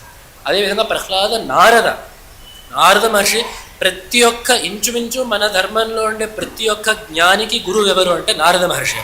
కాబట్టి అటువంటి ఉత్కర్ష గురువుగా నారద మహర్షికి ఉంది. త్యాగరాజ స్వామి కూడా అందుకని ఎన్నో కృతుల్ని నారద మహర్షినే గురువుగా కీర్తిస్తూ ఎన్నో కృతులు రాశారు వారు. కాబట్టి ఆ గురువైన నారద మహర్షి భాగవతాదుల్లో చేసిన బోధలు చాలా ఉన్నాయి. అసలు వస్తుత ప్రహ్లాదుడికి కూడా గురువు నారద మహర్షి. గర్భంలో ఉన్నప్పుడు ఆ భాగవత ధర్మాలని, అద్వైత తత్వాన్ని, జ్ఞానాన్ని ఉపదేశించింది ఆ నారద మహర్షి. అటువంటి నారద మహర్షి చేసిన బోధలు కూడా మనకి గ్రంథాల్లో ఉన్నాయి. అలాగే పరాశర మహర్షి, వ్యాసుడు వీళ్ళందరూ కూడా చేసిన బోధలు ఉన్నాయి. అలాగే వారి పరంపరలో వచ్చిన గురువులు, వ్యాసుల శిష్యులు శుకుడు, పరాశరుడు, అలాగే రకరకాల వ్యాస మహర్షి ఆ పరంపరలో మనకి. దాని తర్వాత శుకుడు, గౌడ భగవత్పాదాచార్యులు, గోవింద భగవత్పాదులు, శంకరాచార్యులు, అక్కడి నుంచి వారి పరంపర, చతురాంనాయ పీఠాల యొక్క పరంపర, ఈ శారద దక్షిణాంనాయ పీఠం యొక్క పరంపర, ఈ పరంపర అంతా ఏదైతే ఉందో వీళ్ళందరూ కూడా ఆ దారిని చూపించే గురువులుగా మనం ఆశ్రయించినట్లయితే ఈ దారిలో సరి అయిన వివేకంతో మన దారిలో మనం వెళ్ళగలుగుతాం. కాబట్టి అటువంటి గురువులు ఇచ్చిన స్తోత్రం శంకరాచార్యులు, భగవత్పాదులు, సాక్షాత్ దక్షిణామూర్తి స్వరూపులైన వారు ఇచ్చిన స్తోత్రం ఇది. ఆ విషయాన్ని వారు చివరిలో రాసుకున్నారు. లక్ష్మీనృసింహ చరణాబ్జ మధువ్రతేన స్తోత్రం కృతం శుభకరం భువి శంకరేణ. అటువంటి లక్ష్మీనృసింహ పాదపద్మాల చేత తుమ్మెదలాగా చేరి ఎంతో భక్తి కలిగిన శంకర నామధేయం కలిగిన నా చేత ఈ స్తోత్రం అనేది విరచించబడింది. ఈ స్తోత్రం యొక్క ప్రయోజనం ఏమిటి అని చెప్పంటే, ఏ తత్ పఠంతి మనుజా హరిభక్తియుక్తా తేయాంతి తత్ పదసరోజం అఖండ రూపం అని చాలా విశేషమైన ఫలం దీనికి చెప్పారు. ఎవరైతే భగవద్భక్తితో దీన్ని చదువుతారో దాని యొక్క ఫలితం ఏమిటంటే వాళ్ళు భగవంతుణ్ణి పొందుతారు అనేది. తేయాంతి తత్ పదసరోజం అఖండ రూపం. దీనికి కూడా మనం అనుకున్నట్లుగా రెండు విధాలుగా దీనికి అర్థం చెప్పుకోవచ్చు. తత్ పదసరోజం అంటే అతని యొక్క పరమాత్మ యొక్క పాదపద్మాల చెంతకు చేరుకుంటారు అనేది స్థూలంగా ఉండే విషయం. అయితే భగవత్పాదుల యొక్క తాత్పర్యం నిజంగా ఇది అయినట్టయితే తర్వాత అఖండ రూపం అని చెప్పి అనాల్సిన అవసరం ఏముంది? అఖండ రూపం అంటే ఏమిటి అసలు? ఖండము అంటే భేదము, అంతేగా ఖండము చేశాము అంటే ఒక దాంట్లో భేదాన్ని కలిగించాము. శాస్త్రంలో అఖండ జ్ఞానము అంటే ఏమిటి అని చెప్పంటే జీవ బ్రహ్మైక్య జ్ఞానానికి శాస్త్రంలో పెట్టిన పేరు అఖండ జ్ఞానము అని చెప్పి, ఆ జ్ఞానానికే అఖండ జ్ఞానము అని చెప్పి పేరు. కాబట్టి తత్ పదసరోజం అఖండ రూపం అని చెప్పంటే అదేదో భగవంతుడి దగ్గరికి వెళ్ళడమే కాదు, భగవంతుడిలో లయమైపోయి జీవ బ్రహ్మైక్యాన్ని పొందడం అనేది ఈ స్తోత్రం యొక్క పరమ తాత్పర్యము అనే విషయాన్ని భగవత్పాదులు ఈ స్తోత్రంలో చెప్పారు. కాబట్టి తప్పకుండా ఆస్తికులందరూ కూడా ఈ స్తోత్రాన్ని నరసింహతత్వ అనుసంధాన పూర్వకముగా ఈ స్తోత్రానికి మనకు అనుగ్రహించిన భగవత్పాదుల మీద శ్రద్ధాభక్తులతో చదివినట్లయితే, ఈ అర్థాన్ని ముఖ్యంగా అనుసంధానించుకుంటూ చెప్పినట్లయితే ఈ ప్రయోజనం ఎప్పటికైనా కలుగుతుంది అనే విషయము నిస్సందేహంగా మనం చెప్పచ్చు. స్తోత్ర పారాయణలు చేసేటప్పుడు రెండు విషయాలు చాలా ముఖ్యం. ఒకటి ఏంటంటే ఇక్కడ చెప్పినట్లుగా భక్తి. ఏదైతే చదువుతున్నామో ఇది తప్పకుండా ఫలిస్తుంది. భగవంతుడు అనేవాడు ఉన్నాడు. శ్రద్ధాభక్తులతో ధర్మ మార్గంలో తనని ఎవరైతే ఆరాధిస్తారో వాళ్ళని భగవంతుడు తప్పక అనుగ్రహిస్తాడు అనే నమ్మకం ఉండడం ఒకటి. రెండో భాగం ఏమిటంటే కొంత చైతన్యం కూడా ఉండాలి ఈ స్తోత్రాలు చదివేటప్పుడు. దాని అర్థాన్ని తెలుసుకోవడం వల్ల పరమ ప్రయోజనము అనేది మనకి ఉండాలి. ఎందుకంటే చాలామంది ఏడుకుంటారు స్తోత్రం చదివితేనే పుణ్యము, కాబట్టి స్తోత్రం యొక్క ప్రయోజనం ఏమిటి అని చెప్పంటే దాన్ని చదవడం వల్ల వచ్చే పుణ్యము అని చెప్పి. నిజానికి శాస్త్రం యొక్క సిద్ధాంతం ఏమిటంటే దృష్ట ప్రయోజనం ఉన్నప్పుడు అదృష్ట ప్రయోజనాన్ని కల్పించడం న్యాయం కాదు అనేది మీమాంసా శాస్త్రంలో చెప్పిన ఒక సిద్ధాంతం. సతి దృష్ట ప్రయోజనం అదృష్ట కల్పనాయా అన్యాయత్వాత్ అని అక్కడ మీమాంసా శాస్త్రంలో ఒక మాట చెప్పున్నారు. అందుకని నిజానికి మీమాంసా శాస్త్రం వేదార్థాన్ని తెలుసుకోవాలి అని చెప్పి శాస్త్రం చెప్పింది కూడా అందుకనే. నీ కళ్ళు ఎదుట వాక్యం ఉన్నప్పుడు దాని అర్థం తెలుసుకోవడమే కదా పెద్ద ప్రయోజనం అవుతుంది.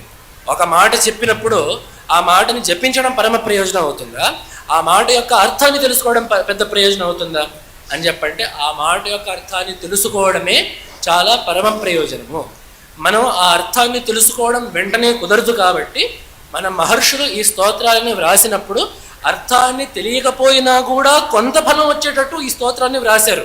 ఏవో బీజాక్షరాలు పెట్టి భగవన్నామాన్ని పెట్టి రకరకాల పనులు చేసి వేటినైతే జపిస్తే పుణ్యం వస్తుందో అటువంటి మాటలని ఈ స్తోత్రాల్లోకి చేర్చి ఈ స్తోత్రాన్ని అర్థం చేసుకుంటే పరమ పుణ్యం పరమ ఫలితం వస్తుంది. ఒకవేళ వెంటనే అర్థం చేసుకోలేకపోయినా పారాయణ చేయడం వల్ల కొంత పుణ్యమన్నా వస్తుంది అనే వ్యవస్థ మన స్తోత్ర వాంగ్మయం యొక్క వ్యవస్థ. పురాణాల నుండి నిన్న మొన్నటి ఆచార్య పురుషుల వరకు కూడా ఎవరు స్తోత్రం రాసినా కూడా ఇది తాత్పర్యం. ఆ స్తోత్రం యొక్క అర్థాన్ని తెలుసుకుంటే మనకి మోక్షం, అర్థం తెలియకపోతే స్తోత్రాన్ని ఒట్టిగా చదివితే తాత్కాలికమైన ప్రయోజనాన్ని కలిగించే పుణ్యం. కాబట్టి మనం ఎటువంటి స్తోత్రాలను చదివినప్పుడు తప్పకుండా మనకి ఆ భగవన్ నామస్మరణ వల్ల భగవత్ స్మరణ వల్ల ఉట్టిపారాయణ వల్ల పుణ్యం కలుగుతుంది. దీంట్లో ఎటువంటి సందేహం లేదు. అయితే దీనికోసమేనా భగవత్పాదులు స్తోత్రం రాసింది అని చెప్పంటే ఏమాత్రం కాదు. ఈ స్తోత్రం ఎందుకు రాశారు అంటే దీని ద్వారా సంసారాన్ని మన ముందు అర్థం చేసుకోవాలి. అసలు రోగాన్ని కుదర్చడంలో మొదటి ప్రక్రియ ఏమిటంటే అసలు రోగం ఉంది అని చెప్పి గుర్తుపట్టడం. రోగం ఉంది అని చెప్పి గుర్తుపట్టాక రోగ కారణాన్ని తెలుసుకోవడం. రోగ కారణాన్ని తెలుసుకున్నాక దానికి తగిన మందుని నిర్ణయించడం. మందుని తేల్చాక ఆ మందుని సేవించడం. ఇది మనకి ఏమన్నా రోగం ఉంటే మనం చేయాల్సిన పద్ధతి. అదేవిధంగా ఈ అజ్ఞానం అనేది కూడా అంతే. అసలు ముందు సంసారం అనేది మనకి పారమార్థిక ప్రయోజనం కోసం పనికి రాదు అని తెలుసుకోవడమే అసలు మొదటి సోపానం. దాని తర్వాత ఈ దుఃఖం ఎందుకు వస్తోంది, ఈ దుఃఖం పోవాలంటే ఏం చేయాలి, తర్వాత ఆ దారిలో వెళ్ళడము అనేది మనకి వేసిన బాట. ఈ వరస మొత్తం కూడా మనకి ఈ నరసింహకరావలంబనలో ఉంది. సంసారం అంటే ఏమిటి, దాన్ని మనం ఎందుకు వదులుకోవాలి, సంసారం నుంచి మనల్ని బయట పెట్టేవాళ్ళు ఎవరు, ఆ బయటకి వచ్చేటప్పుడు తీసుకోవాల్సిన జాగ్రత్తలు ఏమిటి, బయటకి రావడానికి జ్ఞానాన్ని పొందడానికి కావాల్సిన ఉపాయాలు ఏమిటి, ఇదంతా కూడా ఒక్క స్తోత్రంలో భగవత్పాదులు పెట్టారంటే వారికి కాకపోతే జగద్గురు అనే పేరు ఇంకెవ్వరికీ సరిపోదు. అంటే ఆ జగత్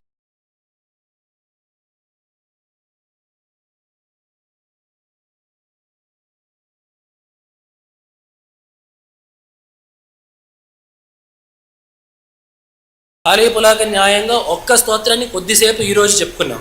భగవత్పాదుల యొక్క ఏ స్తోత్రం చూసినా కూడా చివరికి మనకు కనపడేది ఇదే. దాంట్లో పైన భక్తి, నామస్మరణ, దేవతా రూపం ఉంటుంది. మనం కొద్దిసేపు కొంత దృష్టి పెట్టి చూసామంటే అంతర్లీనంగా పరమాద్భుతమైన ఉపనిషత్ తత్వము అరటిపండు ఒలిచి చేతిలో పెట్టినట్టుగా ఆ స్తోత్రంలో ఉంటుంది. కాబట్టి సర్వతోముఖమైన ప్రయోజనాన్ని కలిగించే భగవత్పాదుల యొక్క వాంగ్మయాన్ని చదవాల్సిన బాధ్యత ప్రతి ఒక్క ఆస్తికులకి ఉంది. ఈ కాలంలో పైగా ఇన్ని పుస్తకాలు, ఇన్ని మాధ్యమాలు వచ్చాక ఆ స్తోత్రం యొక్క అర్థాన్ని తెలుసుకోవడం కష్టమైన పని కూడా కాదు. ఇదివరకటి కాలంలో అంటే అందరికీ సంస్కృతం తెలియదు, పుస్తకాలు కూడా అందుబాటులో ఉండేవి కావని చెప్పంటే అది వేరే పరిస్థితి. ఈ కాలంలో, ఈ యుగంలో ఇన్ని సౌకర్యాలు ఉన్నప్పుడు, ఇన్ని పుస్తకాలు ముద్రితమై ఉన్నప్పుడు మనం అర్థాన్ని తెలుసుకోలేదు అంటే అక్కడ మన ప్రయత్న లోపం తప్ప ఇంకా ఏ పరిస్థితి మనం చూపించడానికి లేదు. కాబట్టి అటువంటి ప్రయత్నం లోపం మన వైపు నుంచి ఉండకూడదు అని చెప్పి విన్నవించుకుంటూ ఆ లక్ష్మీ నృసింహస్వామికి, ఆ లక్ష్మీ నృసింహస్వామిని ఇటువంటి స్తోత్రాల ద్వారా స్తుతించిన భగవత్పాదులకి, ఆ భగవత్పాదుల సంప్రదాయంలోనే విశేషంగా లక్ష్మీ నృసింహస్వామి యొక్క ఉపాసన చేస్తూ రోజు జగద్గురువులు చేసే చంద్రమౌళీశ్వర పూజలు శృంగేరిలోను కావచ్చు, యాత్రలోను కావచ్చు, ఈ సంస్థానం యొక్క అలవాటు ఏమిటంటే చంద్రమౌళీశ్వర లింగంతో పాటుగా శ్రీచక్రశిల నరసింహశాల గ్రామాన్ని పెట్టి అభిషేకం చేస్తారు. అది మన యొక్క వైదికమైన దృష్టి, నిజమైన వైదికమైన దృష్టి అంటే అది. ఏ చంద్రమౌళీశ్వరుడిని అయితే పూజిస్తున్నామో ఆ చంద్రమౌళీశ్వరుడే ఈ నరసింహశాల గ్రామము. ఏ నరసింహశాల గ్రామం అయితే ఉందో ఆ నరసింహుడే ఈ చంద్రమౌళీశ్వరుడు, ఈ శ్రీచక్రంలోని అమ్మవారు అనేది మన యొక్క వైదికమైన ఉపాసనా మార్గం, శాస్త్ర సమ్మతమైన ఉపాసన. కాబట్టి ఆ ఉపాసనా మార్గం నరసింహోపాసన అనేది కూడా ఈ శృంగేరి శారదా పీఠంలో అనూచానంగా వస్తుంది. కాబట్టి ఆ నరసింహస్వామికి, ఆ భగవత్పాదులకి, భగవత్పాదుల పరంపరలోనే నరసింహస్వామిని విశేషంగా ఉపాసిస్తూ వచ్చిన జగద్గురు అందరికీ కూడా నమస్సుమాంజలిని, సాష్టాంగ ప్రణామాలను తెలియజేసుకుంటూ ఇక్కడ విచ్చేసిన భక్త మహాజనులందరికీ కూడా ఇటువంటి స్తోత్రపారాయణలను చేసి జగద్గురువుల భగవంతుడి యొక్క కృపను పొందాలి అని విన్నవించుకుంటూ ఈ మాటల్ని ఇంతటితో ముగిస్తున్నాను. జగజ్జన్మాది లక్ష్యాయ స్వేచ్ఛా స్వీకృతమూర్తయే విధ్వస్తాఖిల హేయాయ శ్రీ నృసింహాయ మంగళం.